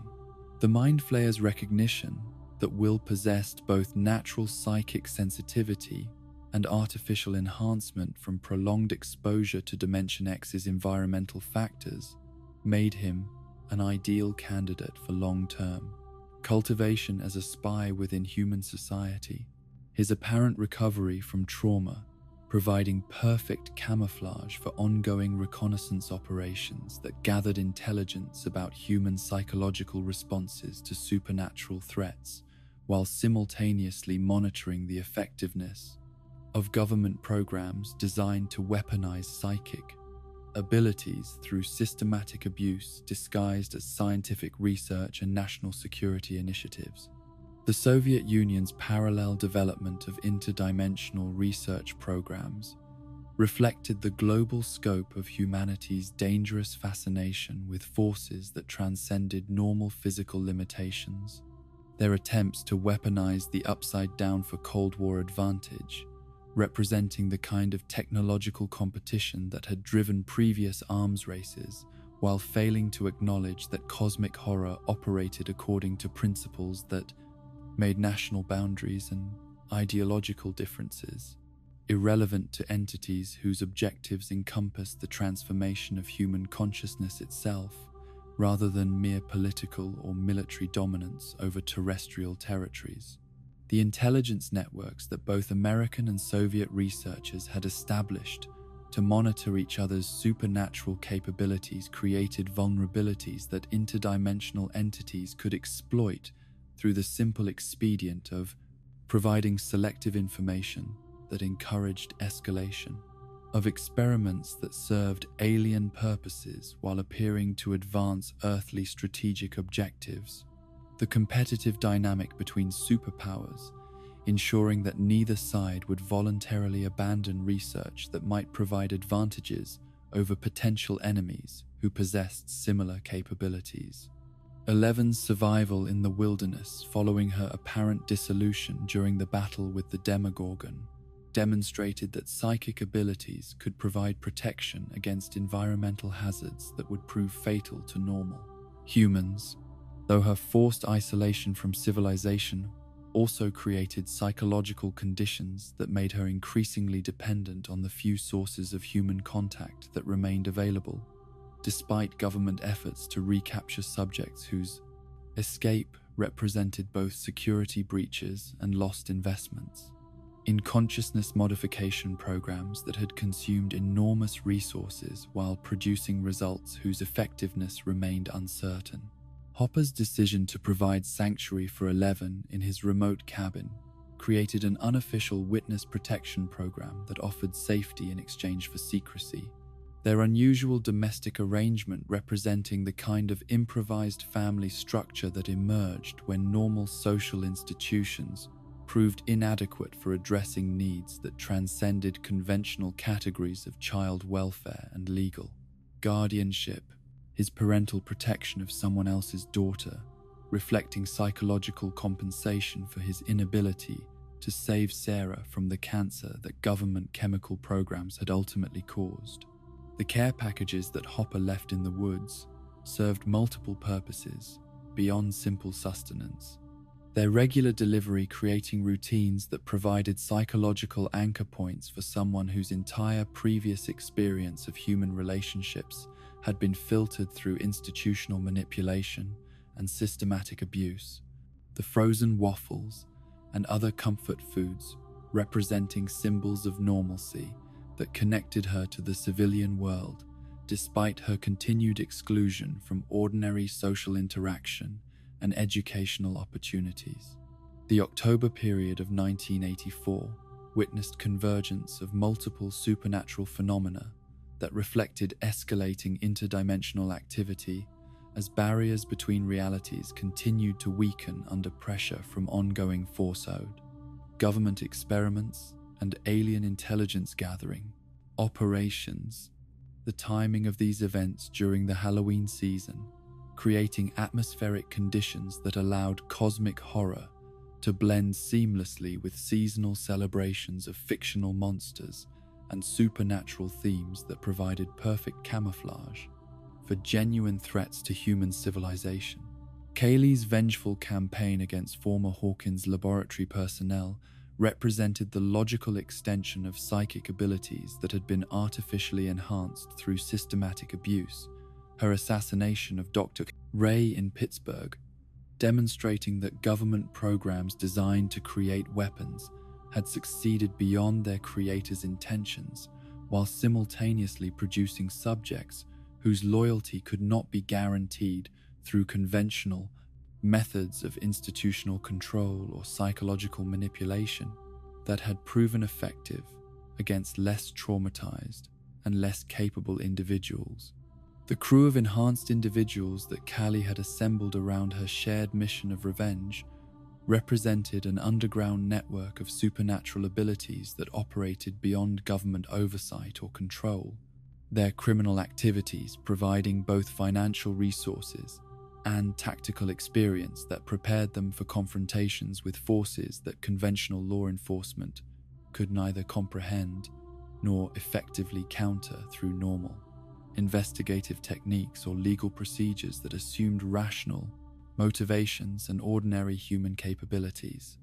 Max Mayfield's arrival in Hawkins brought with her stepbrother Billy, whose aggressive personality and history of domestic violence created family dynamics that reflected broader patterns of trauma and abuse that characterized many households where government employment or military service had exposed parents to chemical or psychological hazards whose effects manifested in subsequent generations through behavioral problems and relationship difficulties that seemed unrelated to their actual origins in classified programs that treated human families as expendable components in larger strategic calculations. Will's visions of the upside down during his apparent recovery represented not hallucinations or psychological trauma, but genuine interdimensional perception that provided the Mind Flayer with ongoing access to information about human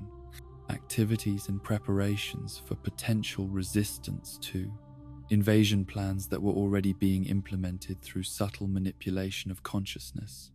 and gradual modification of reality itself, rather than obvious military conquest that might provoke unified opposition from populations whose cooperation could be secured through more sophisticated methods. The adult authorities who dismissed Will's experiences as post-traumatic stress disorder reflected institutional blindness that characterized official responses to supernatural phenomena throughout the Cold War era, their commitment to rational explanations that excluded possibilities beyond conventional scientific understanding,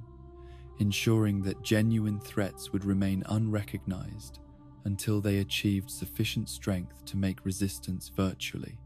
impossible through normal methods of community organization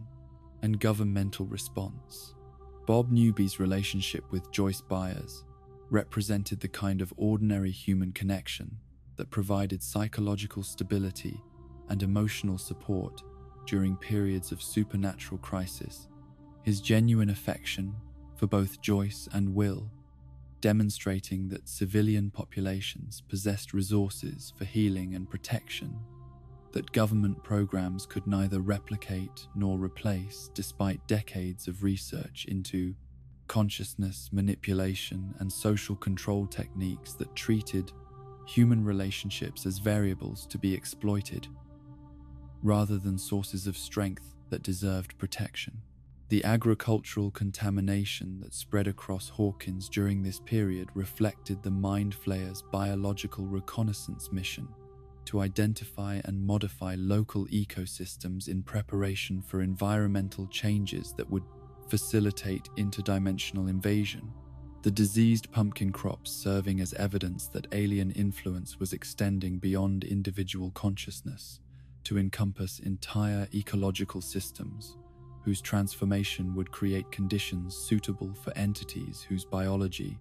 required environmental factors that did not occur naturally on Earth. Dustin Henderson's discovery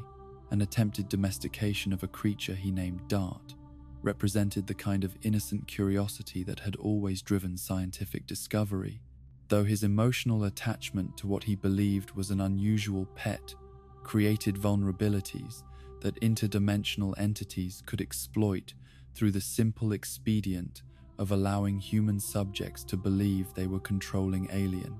creatures rather than being manipulated by intelligence that understood human psychology better than humans understood themselves. The network of tunnels that honeycombed the earth beneath Hawkins served as infrastructure for an invasion that operated according to principles that combined biological growth with technological engineering, the underground passages providing transportation routes and communication networks that allowed coordinated activities across geographic distances, while remaining invisible to surface surveillance that focused on terrestrial threats, rather than subterranean developments that originated from alternate dimensions. The pack mentality that characterized the Demogorgon offspring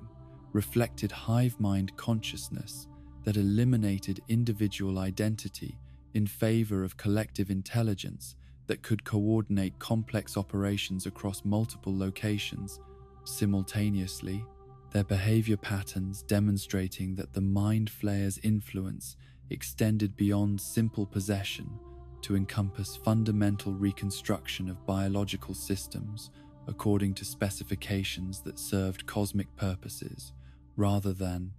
evolutionary advantages that might benefit individual creatures or species survival. Hopper's entrapment in the tunnel system during his investigation of the agricultural contamination provided the Mind Flayer with opportunities to study human psychology under extreme stress, while simultaneously testing the effectiveness of environmental modifications that might prove useful for disorienting and capturing future subjects whose abilities or knowledge made them valuable assets rather than simple obstacles to be eliminated through conventional predation or biological consumption. Eleven's reunion with her birth mother, Terry Ives, revealed the full scope of government betrayal that had characterized the MK Ultra program and its various subsidiary projects. The encounter between enhanced daughter and damaged mother, creating emotional resonance that transcended normal family relationships, while simultaneously demonstrating the long-term consequences of consciousness manipulation programs that had treated human reproduction as opportunities for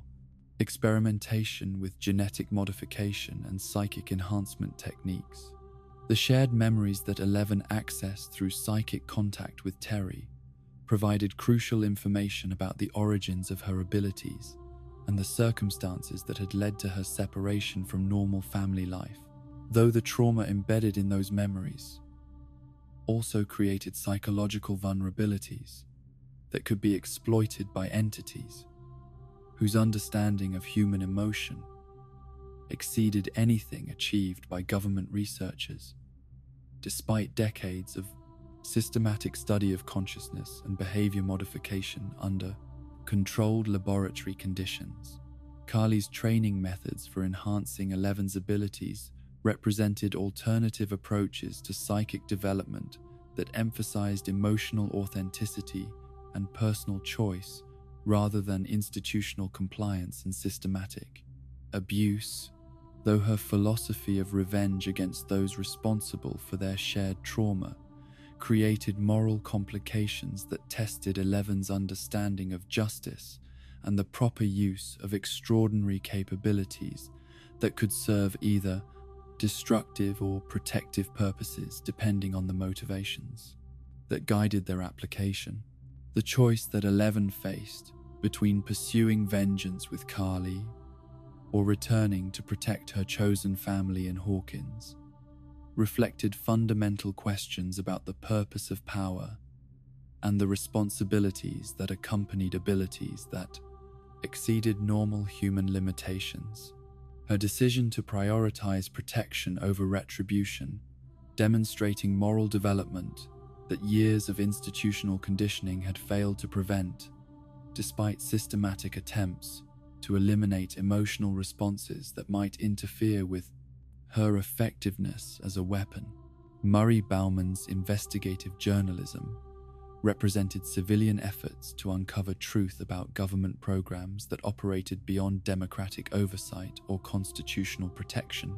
His conspiracy theories providing surprisingly accurate insights into actual classified activities, while simultaneously serving as cover for official disinformation campaigns that encouraged public dismissal of genuine revelations through association with obviously false or exaggerated claims about government capabilities and intentions. Dr. Sam Owens's assumption of authority over Hawkins' laboratory research reflected institutional continuity that transcended individual personalities or administrative changes. His more moderate approach to consciousness manipulation, representing refinement of techniques rather than fundamental reform of programs whose objectives remained unchanged, despite modifications in methodology that were designed to reduce obvious abuses while maintaining operational effectiveness,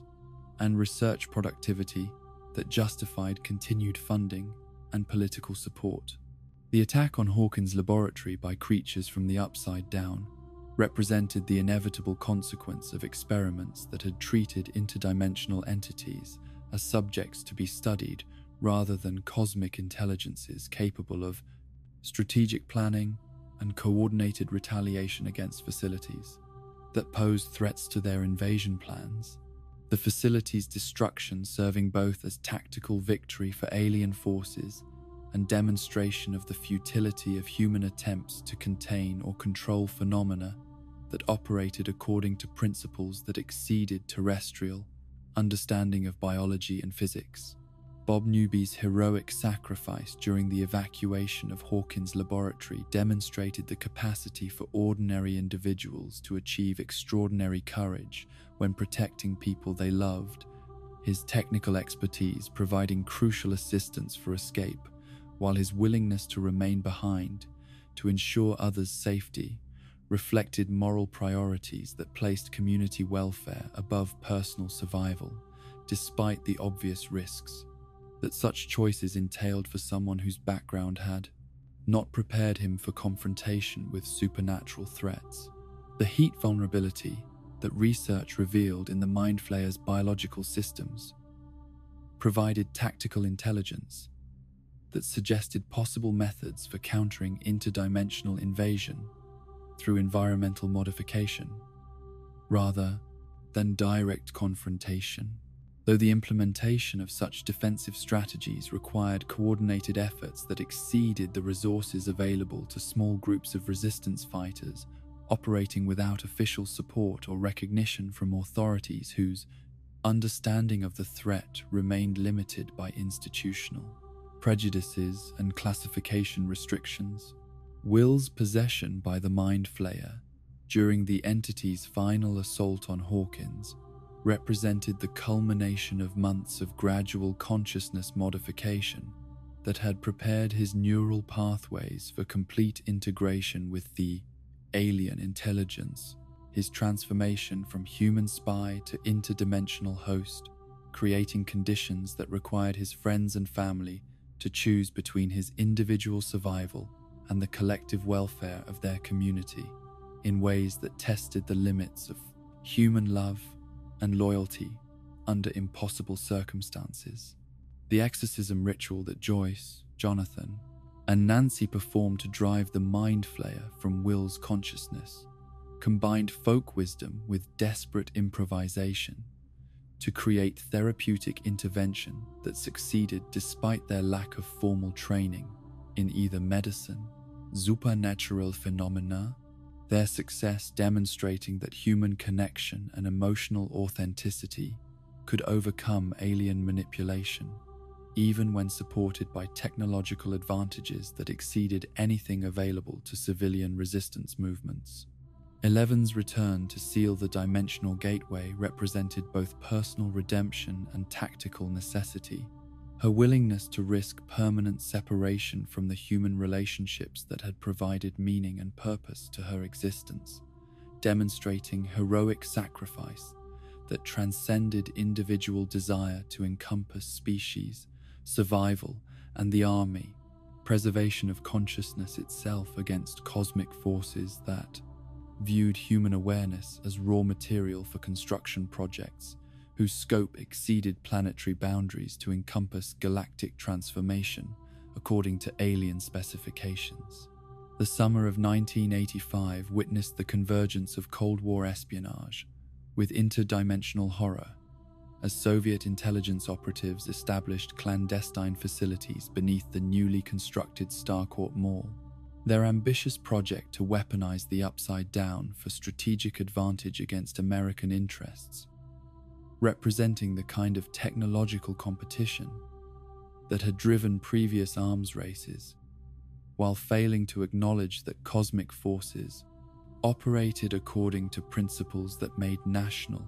boundaries and ideological differences irrelevant to entities whose objectives encompassed the transformation of human consciousness itself, rather than mere political dominance over terrestrial populations. The construction of Starcourt Mall as cover for these underground operations demonstrated sophisticated integration of civilian infrastructure with military objectives, the shopping center's retail spaces, providing perfect camouflage for activities that required enormous electrical consumption and specialized equipment, whose true purposes would have aroused suspicion if conducted in obviously governmental or industrial facilities that might attract unwanted attention from intelligence agencies whose surveillance networks had been designed to monitor conventional espionage rather than supernatural research programs. Mayor Larry Klein's corruption and cooperation with Soviet operatives reflected the ease with which municipal authorities could be compromised when offered financial incentives that exceeded their legitimate income by margins, sufficient to justify moral compromises that placed foreign interests above community welfare. His willingness to facilitate activities whose true nature remained concealed behind layers of corporate deception and bureaucratic misdirection, creating vulnerabilities that allowed hostile forces to establish permanent presence within American territory. The electromagnetic anomalies that began manifesting throughout Hawkins during the early stages of Soviet operations provided evidence that attempts to artificially reopen dimensional gateways created disturbances that affected electronic equipment and biological systems across geographic areas far larger than the immediate vicinity of experimental facilities. The widespread malfunctioning of radios and other devices, serving as early warning signs that residents lacked the conceptual framework to interpret as indicators of interdimensional manipulation rather than simple technical failures. The Mind Flayer's recognition that Soviet experiments provided new opportunities for invasion represented strategic adaptation that transcended national loyalties to focus on whichever human activities offered the most favorable conditions for expanding alien influence into Earth's reality. The entity's willingness to work with different government programs simultaneously demonstrating cosmic intelligence that viewed human political conflicts as useful distractions that prevented coordinated resistance to threats that exceeded any earthly enemy in their scope and destructive potential. Billy Hargrove's encounter with the Mind Flayer at the abandoned Brimborn Steelworks marked the beginning of a possession campaign that differed fundamentally from previous supernatural manifestations in Hawkins. The entity's new methodology, focusing on subtle infiltration and gradual control rather than obvious predation that might alert potential victims or their communities to the presence of alien intelligence operating through human agents whose behavior appeared normal despite fundamental alterations in their motivations and loyalties. The transformation that Billy underwent following his capture represented refinement of consciousness modification techniques that preserved surface personality traits while redirecting underlying psychological structures to serve purposes that transcended individual survival or human welfare. His continued ability to maintain relationships and perform social functions, providing perfect cover for recruitment activities that gradually expanded the network of controlled individuals without arousing suspicions that might have prompted organized resistance or official investigation. The Flayed, as these possessed individuals came to be known, represented evolution in the Mind Flayer's approach to human consciousness that emphasized preservation of useful capabilities while eliminating independent thought and moral restraints that might interfere with operational effectiveness. Their collective behavior patterns demonstrating hive mind coordination that allowed complex strategic planning while maintaining individual identities sufficient to navigate human social structures without detection by family members or community authorities.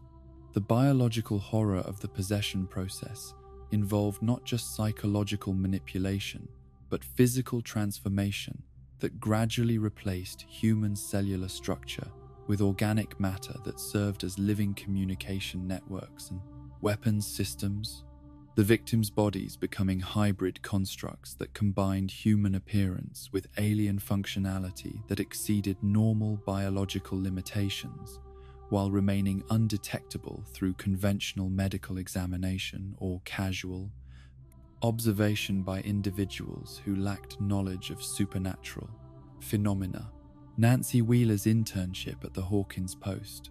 provided opportunities for investigative journalism that might have exposed Soviet operations and supernatural activities if the newspaper's editorial policies had not reflected the kind of institutional sexism that dismissed female Reporters' concerns about unusual local events, as hysteria or attention-seeking behavior, rather than legitimate inquiry into phenomena that deserved professional coverage and public awareness, rather than systematic suppression through social pressure and economic marginalization. Jonathan Byer's parallel experience in newspaper work demonstrated how young people with artistic sensibilities and outsider perspectives could perceive patterns that escaped more conventional thinkers whose adherence to established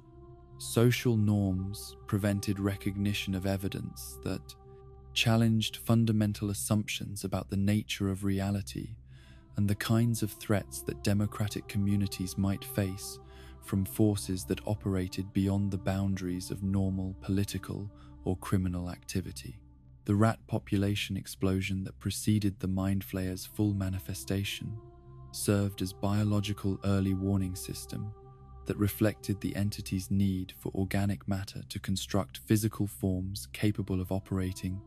effectively within Earth's atmospheric and gravitational conditions.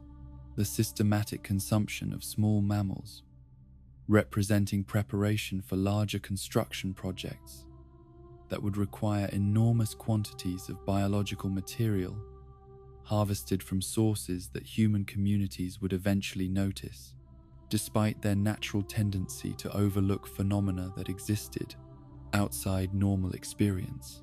Dustin Henderson's relationship with Susie Bingham, developed during his summer camp experience, provided emotional connections that transcended the geographical isolation of Hawkins, while simultaneously demonstrating that young people possessed natural resilience and adaptability that allowed them to form meaningful relationships,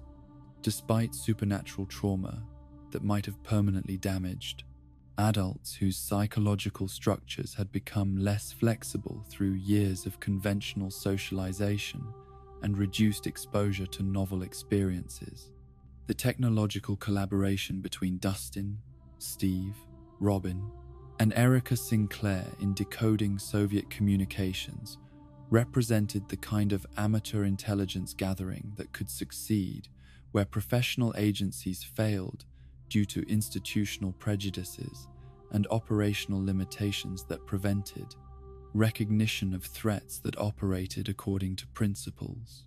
beyond conventional espionage or military planning. Their success demonstrating that curiosity and persistence could overcome resource disadvantages when motivated by clear understanding of stakes that transcended personal welfare. Robin Buckley's linguistic abilities and analytical intelligence provided crucial contributions to the investigation, while simultaneously revealing that Hawkins contained individuals whose capabilities exceeded their official roles and social positions.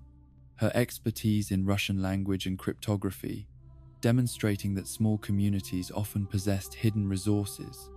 that could prove decisive during crisis situations that required specialized knowledge and unconventional approaches to problem-solving that bureaucratic organizations could neither anticipate nor quickly adapt to address. Steve Harrington's evolution from privileged teenager to reliable team member continued through his partnership with Robin and his protective relationship with the younger children, his willingness to accept subordinate roles and support other people's leadership, reflecting genuine character growth that transcended superficial changes in social status to encompass fundamental alterations in moral priorities that placed collective welfare above individual recognition or advancement. The discovery of Soviet operations beneath Starcourt Mall revealed the extent to which foreign intelligence services had successfully infiltrated American communities through methods that combined traditional espionage with supernatural research programs, the underground facilities representing technological capabilities that exceeded anything officially acknowledged by either superpower, while simultaneously demonstrating that interdimensional experimentation had become a global phenomenon, whose implications transcended national security to encompass species survival. The Russian scientists' attempts to artificially reopen dimensional gateways using technology reverse-engineered from American research created resonance effects that allowed the Mind Flayer to re-establish connections to Earth's reality despite Eleven's previous success in sealing interdimensional portals, the entity's ability to exploit human technological developments for its own purposes, demonstrating intelligence that could adapt to changing circumstances while pursuing consistent, long-term objectives that required patience, measured in decades rather than immediate tactical victories. Alexei Smirnov's capture and cooperation with American authorities provided intelligence about Soviet capabilities, while simultaneously revealing that individual scientists within classified programs often possessed limited understanding of their work's broader implications. His genuine surprise at the supernatural phenomena that emerged from theoretical research, demonstrating that even technical experts could be manipulated by supervisors whose agendas remained concealed behind layers of compartmentalization and institutional secrecy. The alliance between Joyce Byers, Jim Hopper, Murray Bauman, and Alexei represented the kind of improvised cooperation that emerged when normal governmental structures proved inadequate for addressing threats that transcended conventional categories of law enforcement or national security. Their successful collaboration, demonstrating that civilian investigators and foreign nationals could work together effectively when motivated by shared recognition of dangers that exceeded ideological differences or professional rivalries. Grigori's pursuit of the American team reflected Soviet determination to prevent intelligence leaks that might compromise operations, whose strategic value justified extreme measures, including assassination of their own personnel. His relentless efficiency demonstrating that state-sponsored violence could be applied with methodical precision that treated individual lives as expendable resources in larger calculations that prioritized institutional objectives above humanitarian concerns or legal restraints. The 4th of July celebration that provided the setting for the climactic confrontation between human resistance and supernatural invasion created symbolic resonance between American independence themes and humanity's struggle for freedom from cosmic forces that sought to eliminate consciousness and individual identity through methods that made conventional tyranny seem benevolent by comparison. The timing of events during patriotic celebration, highlighting the irony of international conflicts that had created vulnerabilities to threats that transcended earthly political divisions. The battle within Starcourt Mall demonstrated how civilian spaces could be transformed into war zones when supernatural conflicts erupted into ordinary communities whose residents possessed neither training nor equipment necessary for confronting entities whose capabilities exceeded normal military threats. The shopping center's architecture,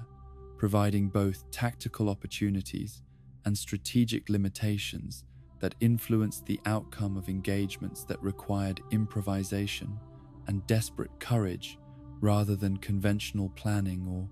professional expertise. Billy Hargrove's final moments of resistance against Mind Flayer control revealed that human consciousness could assert itself against alien manipulation, even under circumstances that seemed to preclude individual agency. His sacrifice to protect the children who represented hope for humanity's future, demonstrating that moral choices remained possible, even for individuals whose minds had been systematically compromised by entities whose understanding of psychology exceeded anything achieved by human science or therapeutic intervention. The physical manifestation of the Mind Flayer within Starcourt Mall represented the entity's most direct attempt to establish permanent presence within Earth's reality through construction of biological forms that could operate independently of human hosts, while retaining capabilities that exceeded anything achievable through normal evolutionary processes. The creature's massive size and organic complexity, demonstrating technological sophistication that combined biological engineering with interdimensional physics in ways that transcended human understanding of either discipline. Eleven's struggle against the Mind Flayer's physical avatar tested her abilities under conditions that differed fundamentally from previous confrontations. The entity's direct presence rather than remote influence requiring different tactical approaches, while simultaneously revealing limitations in her powers that had not become apparent during earlier battles against creatures that served as extensions of the cosmic intelligence rather than direct manifestations of its essential nature.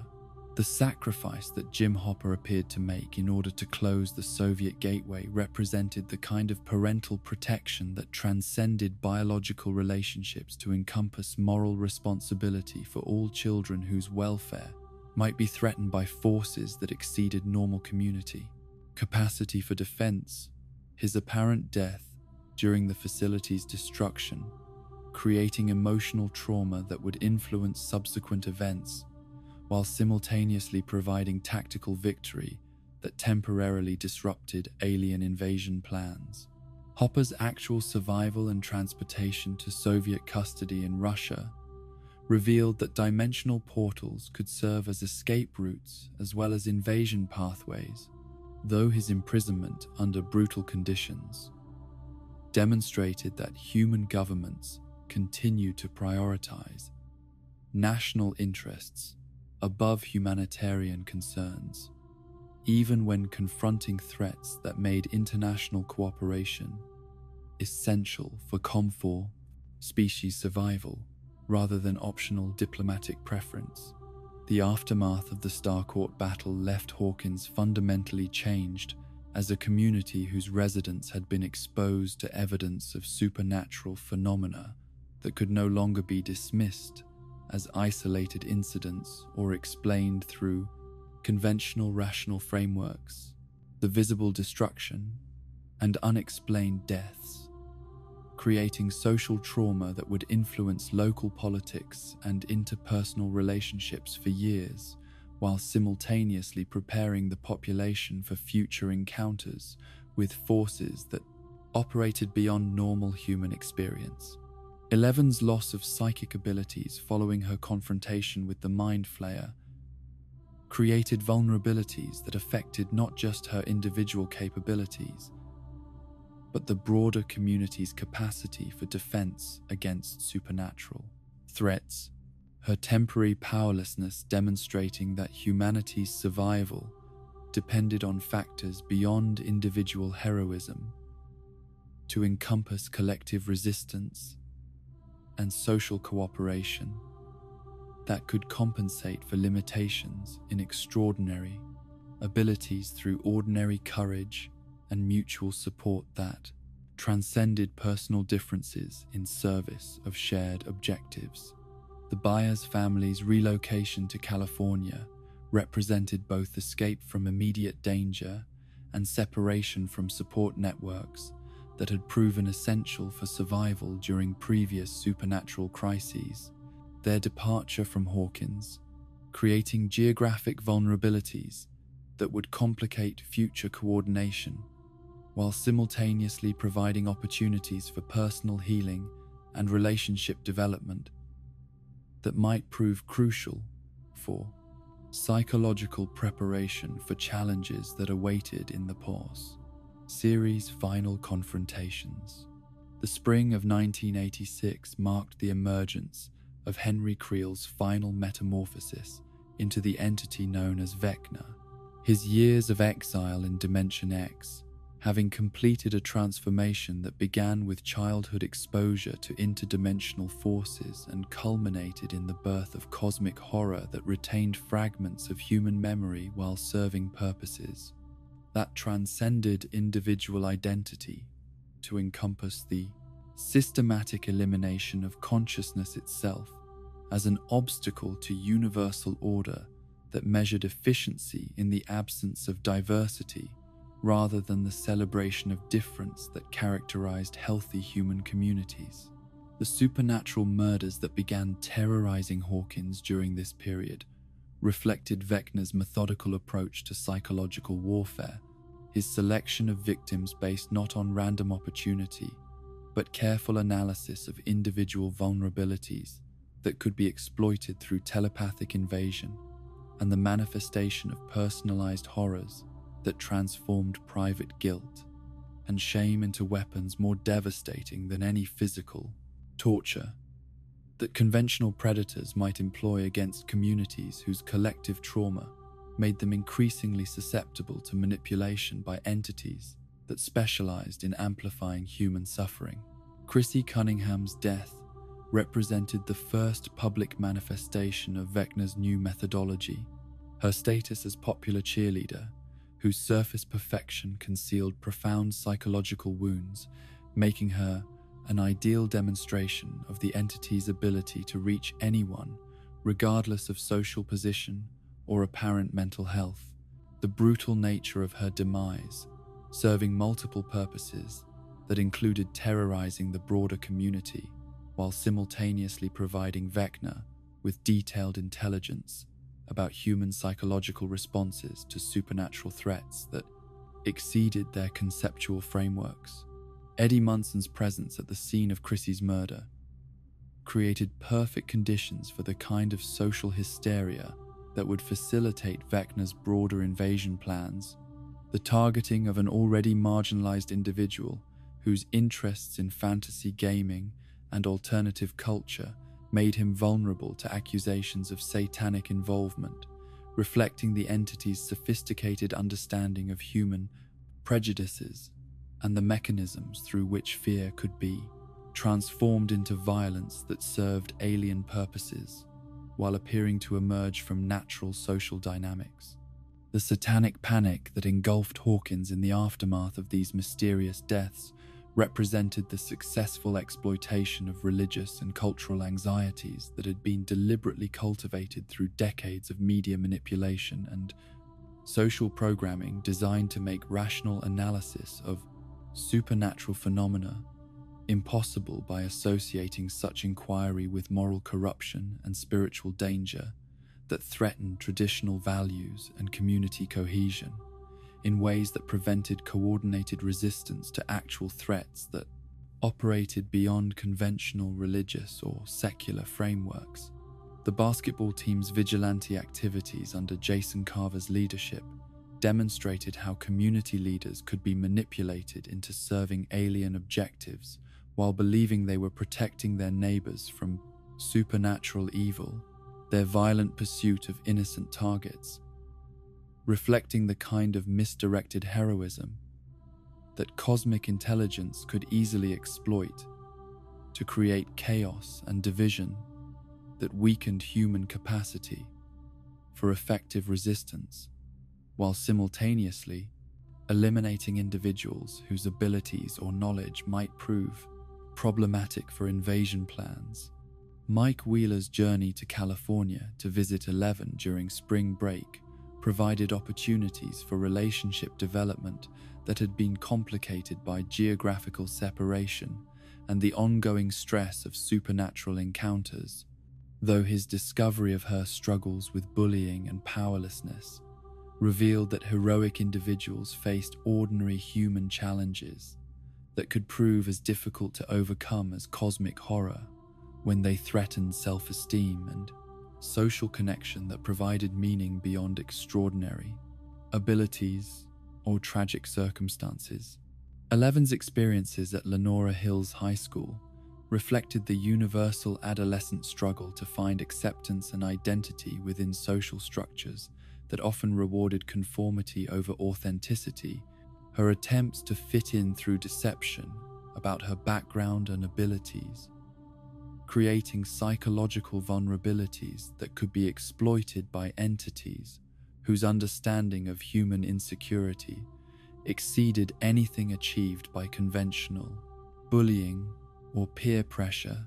that operated through obvious rather than subtle manipulation technique. The revelation that Dr. Martin Brenner had survived the Hawkins Laboratory massacre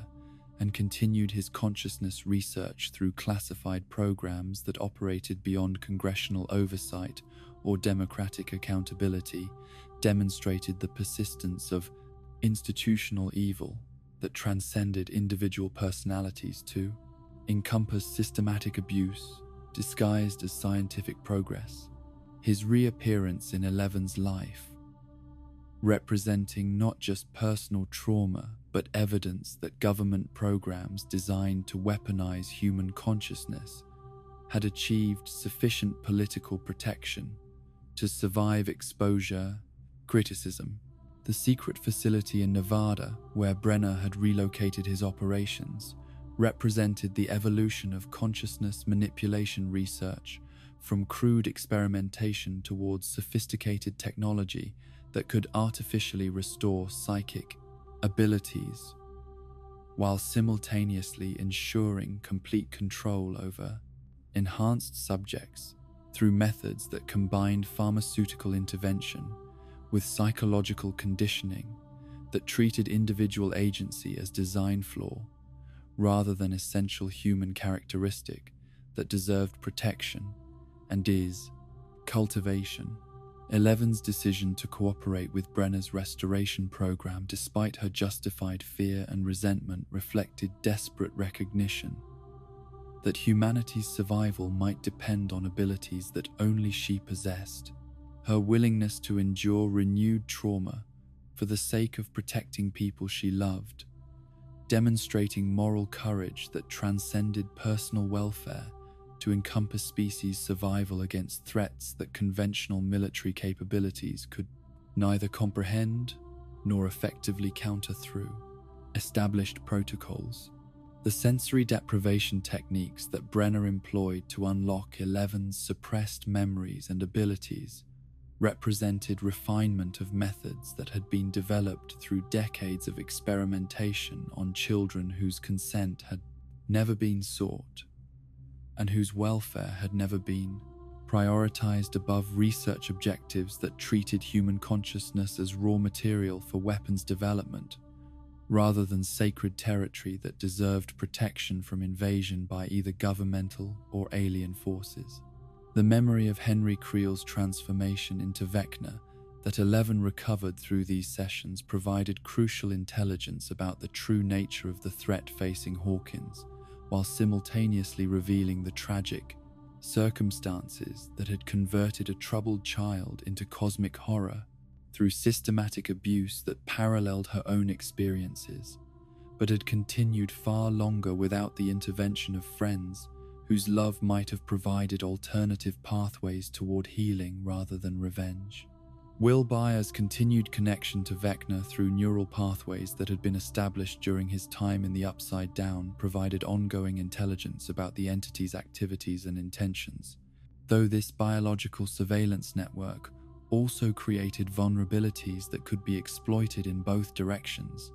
His ability to sense supernatural threats, making him valuable early warning system, while simultaneously exposing him to psychological manipulation that might eventually overcome his resistance to alien influence. Jonathan Byers' partnership with his new friend Argyle in searching for Eleven represented the kind of civilian cooperation that emerged when normal family support networks were disrupted by supernatural crises. Their improvised rescue mission, demonstrating that loyalty and determination could overcome resource limitations and official obstacles when motivated by clear understanding of stakes that transcended individual welfare to encompass the survival of people whose significance exceeded their relationship to the rescuers. Joyce Byers' parallel mission to rescue Hopper from Soviet imprisonment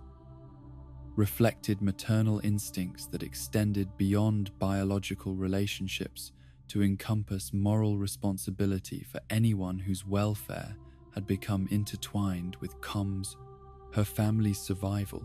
her willingness to undertake dangerous international travel to infiltrate foreign military facilities, demonstrating courage that transcended normal risk assessment to encompass absolute commitment to protecting people who had proven their loyalty through shared struggle against impossible odds. Murray Bauman's linguistic abilities and intelligence connections provided crucial resources for the Russian rescue operation, while simultaneously demonstrating that civilian investigators could develop capabilities that exceeded official intelligence services through dedication and specialized knowledge that bureaucratic organizations often failed to cultivate or properly utilize. Due to institutional prejudices and operational limitations that prevented recognition of unconventional approaches to complex problems,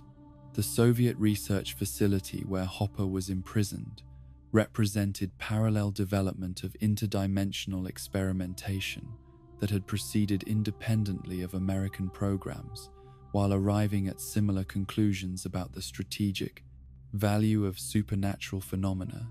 the presence of captive creatures from the upside down, providing evidence that multiple government agencies had successfully established ongoing contact with alien entities,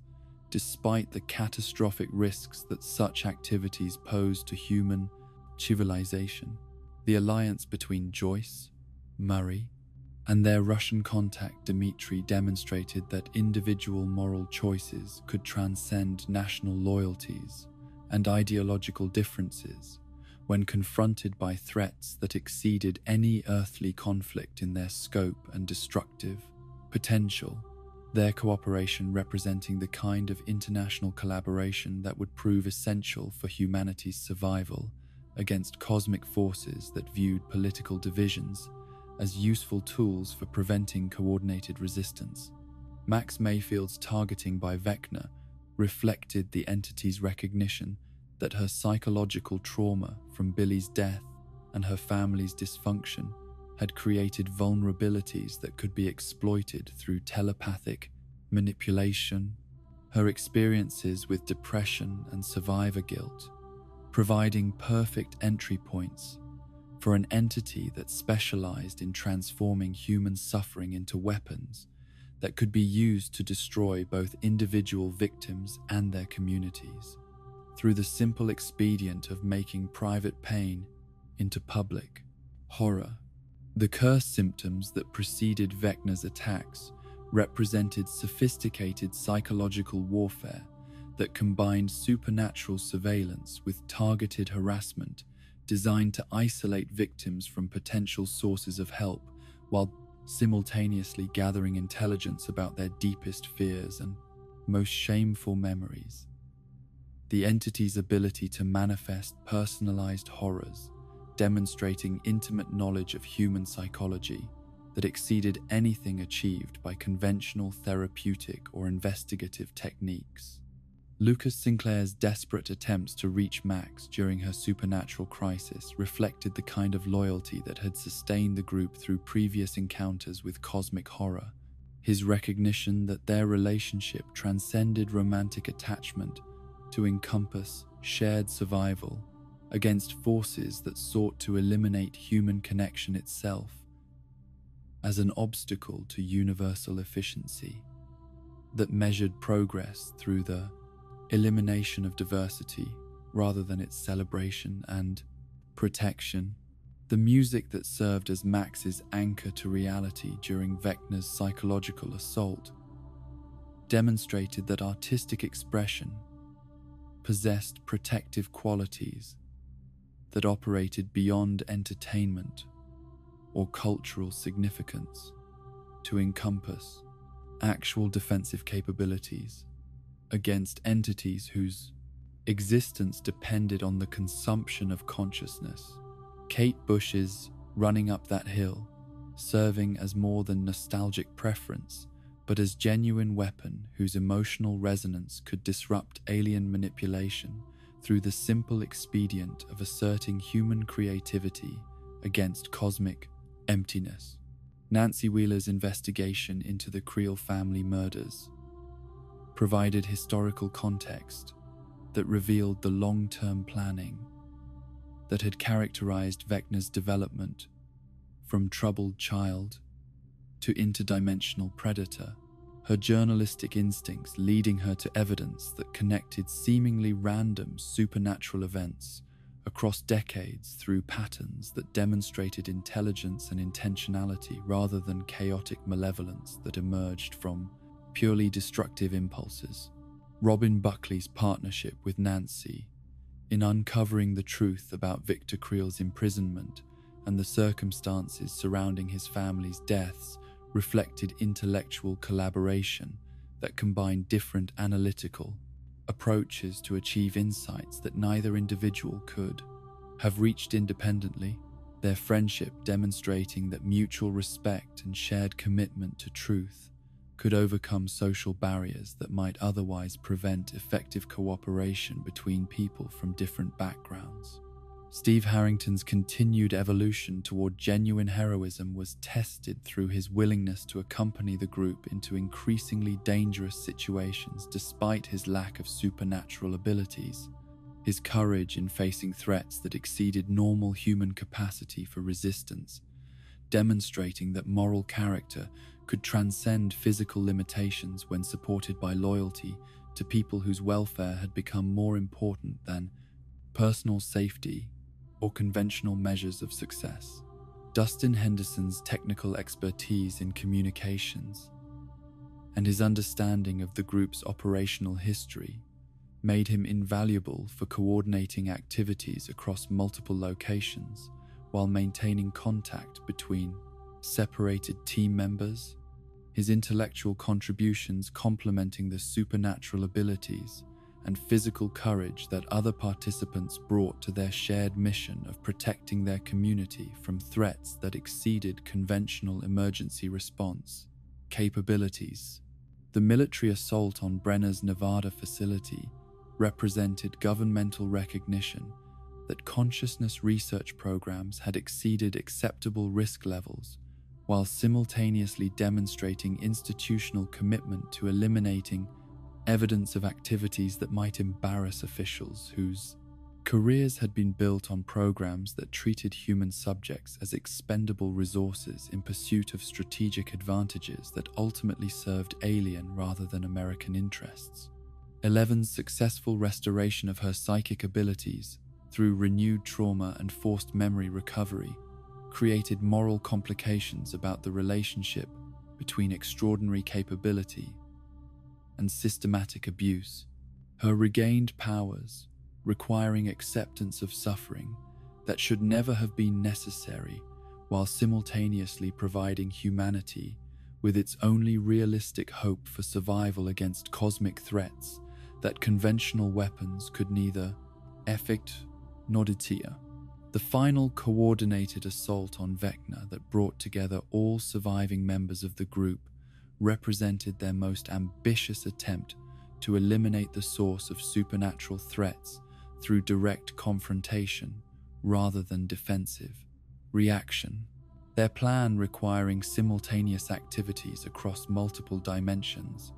while coordinating between team members whose abilities and resources differed significantly, but whose commitment to protecting each other and their community had been tested and proven through years of shared struggle. Eddie Munson's guitar performance in The Upside Down served both tactical and symbolic purposes. His musical distraction of the creature swarms, demonstrating artistic courage that transcended his previous reputation, while simultaneously providing cover for the main assault team. His sacrifice representing the kind of heroism that emerged when individuals recognized that their personal survival mattered less than collective welfare and the preservation of values that made existence meaningful rather than merely survivable.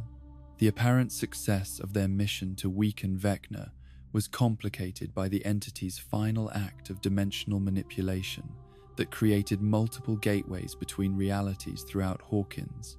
The resulting earthquake and ongoing supernatural contamination of the town representing not defeat but tactical withdrawal that prepared conditions for future invasion attempts that would benefit from permanent infrastructure connecting Earth to alien realms. The aftermath of this battle left Hawkins fundamentally transformed from ordinary small town into active war zone, where the boundaries between normal and supernatural had been permanently compromised. The visible gates and ongoing dimensional bleeding creating conditions that would make future resistance both more necessary and more difficult as cosmic forces established permanent presence within human civilization through methods that exceeded anything previously attempted or achieved. The autumn of 1987 found Hawkins transformed into a battlefield where the boundaries between dimensions had been permanently shattered. The multiple gateways that Vecna's final gambit had torn through reality, creating conditions that made normal life impossible while simultaneously establishing the infrastructure necessary for the Mind Flayer's long-anticipated invasion of human consciousness on a scale that exceeded anything previously attempted by cosmic forces whose patience was measured in geological rather than human timescales. The four rifts that now scarred the landscape of the small Indiana town pulsed with interdimensional energy that contaminated the local environment through mechanisms that combined radioactive decay with psychic emanations. The red lightning that crackled through Hawkins' atmosphere, carrying particles from Dimension X that gradually converted Earth's biology to serve alien purposes, while simultaneously weakening the barriers that had previously protected human consciousness from direct assault by entities whose existence transcended individual identity. The evacuation efforts that followed the catastrophic earthquake had removed most of the civilian population from immediate danger, though the families who remained behind to search for missing relatives or protect property that represented their life's investment found themselves exposed to environmental hazards that exceeded conventional radiation poisoning to encompass consciousness modification that occurred through simple atmospheric exposure to particles that rewrote neural chemistry according to specifications that served cosmic rather than terrestrial purposes. Eleven's reunion with Hopper after his rescue from Soviet imprisonment created emotional healing that transcended the trauma of apparent loss, while simultaneously demonstrating that human bonds could survive even prolonged separation and systematic abuse, designed to break psychological connections that provided meaning beyond mere survival. Their restored father-daughter relationship serving as symbol of hope that individual relationships could persist despite cosmic forces that sought to eliminate all forms of personal attachment as obstacles to universal efficiency. The convergence of all surviving main characters in devastated Hawkins represented the culmination of relationships that had been forged through shared exposure to supernatural horror and tested through years of escalating crises that had revealed essential character traits, while simultaneously creating bonds that transcended normal friendship to encompass the kind of loyalty that emerges when people repeatedly risk their lives for each other's welfare without expectation of reciprocal benefit or social recognition. Mike Wheeler's leadership during this final gathering reflected his evolution from impulsive child to strategic thinker whose understanding of group dynamics and supernatural phenomena had been refined through experience that no formal education could have provided. His ability to coordinate diverse personalities and capabilities towards shared objectives, demonstrating natural talent for command that emerged under pressure while remaining grounded in genuine care for individuals whose safety had become more important than his personal survival or conventional measures of success. Will Byers' continued connection to the Mind Flayer through neural pathways that had been established during his original captivity in the Upside Down provided ongoing intelligence about the entity's activities while simultaneously creating vulnerabilities that could be exploited by alien forces seeking to use him as conduit for psychological manipulation that might undermine human resistance from within through methods that combined biological infection with sophisticated understanding of human psychology and its weaknesses under extreme stress. The revelation that Will's artistic abilities had been enhanced through his interdimensional exposure created new understanding of how supernatural contact could augment human capabilities in ways that served both individual development and strategic objectives, his paintings and drawings providing visual intelligence about enemy activities, while simultaneously serving as outlets for traumatic experiences that might otherwise have destroyed his psychological stability through the simple expedient of converting suffering into creative expression.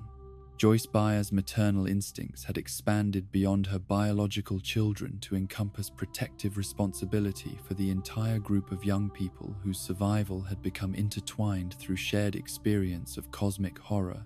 that transcended normal family relationships to create chosen kinship based on mutual loyalty and understanding that no one outside their circle could fully comprehend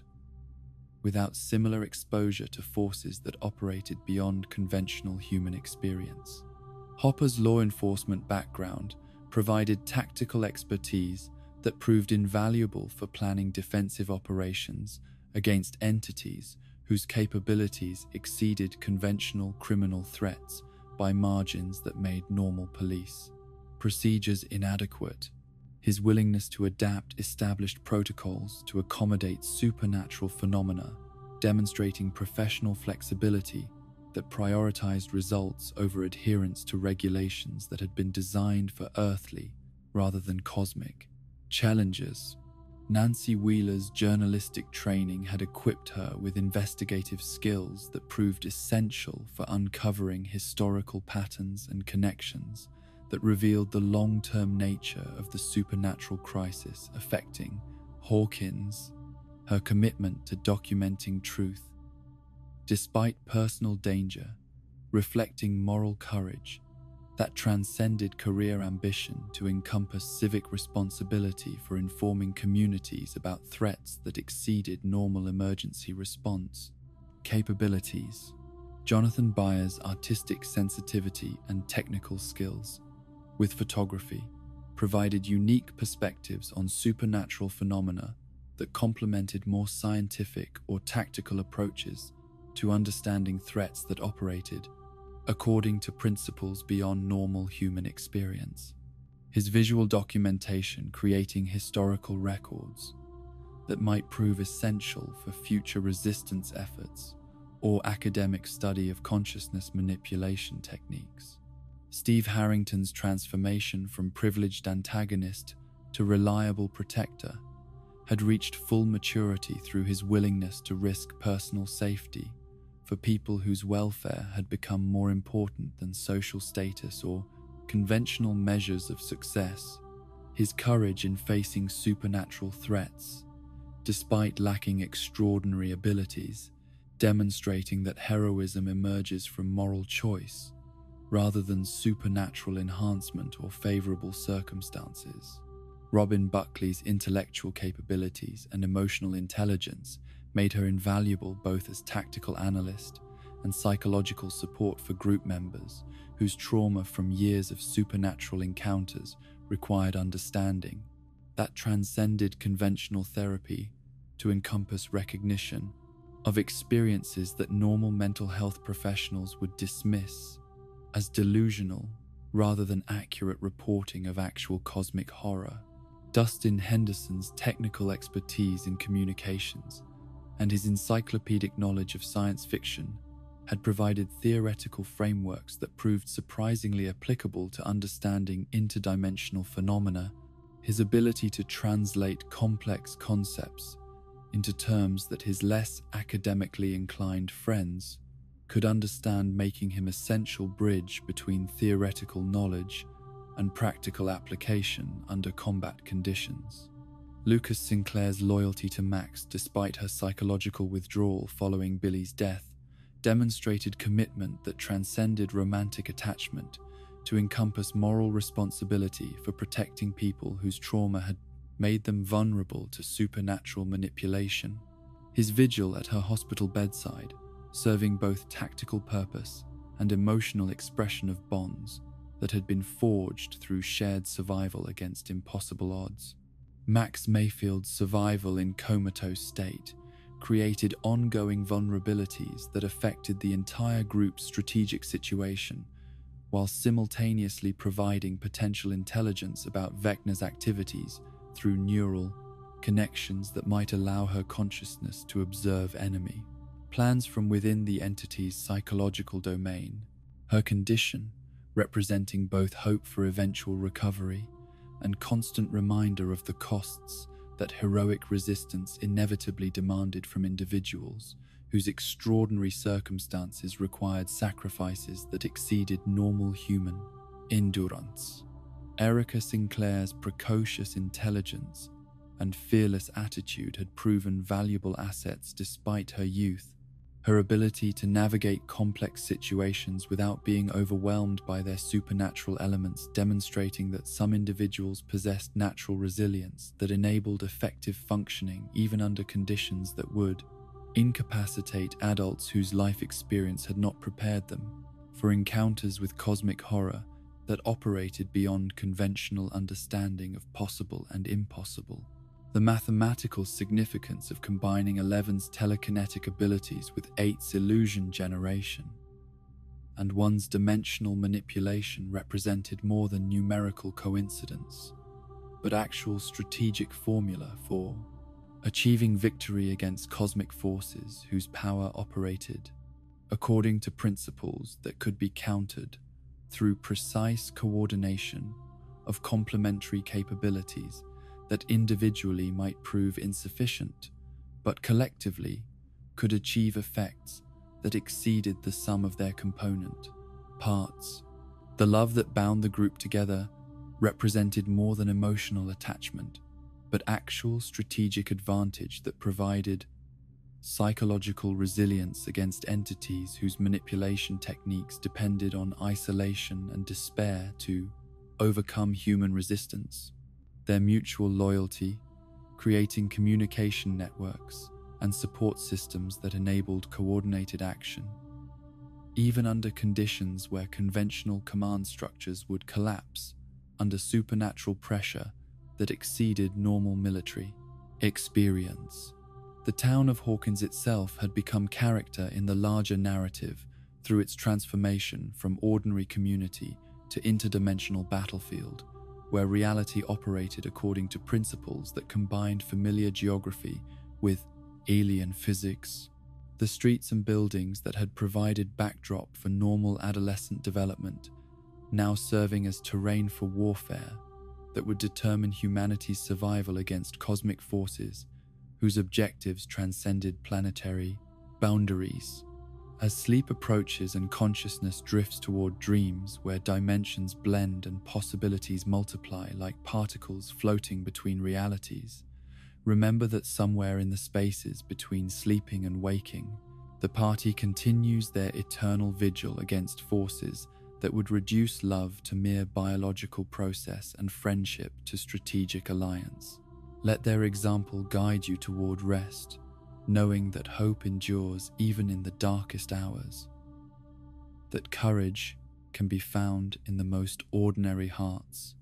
and that love remains the force that makes existence worth defending against any enemy, terrestrial or cosmic. Sweet dreams from Hawkins, where the extraordinary lives alongside the ordinary, and where the power of human connection proves stronger than any nightmare that reality can conjure.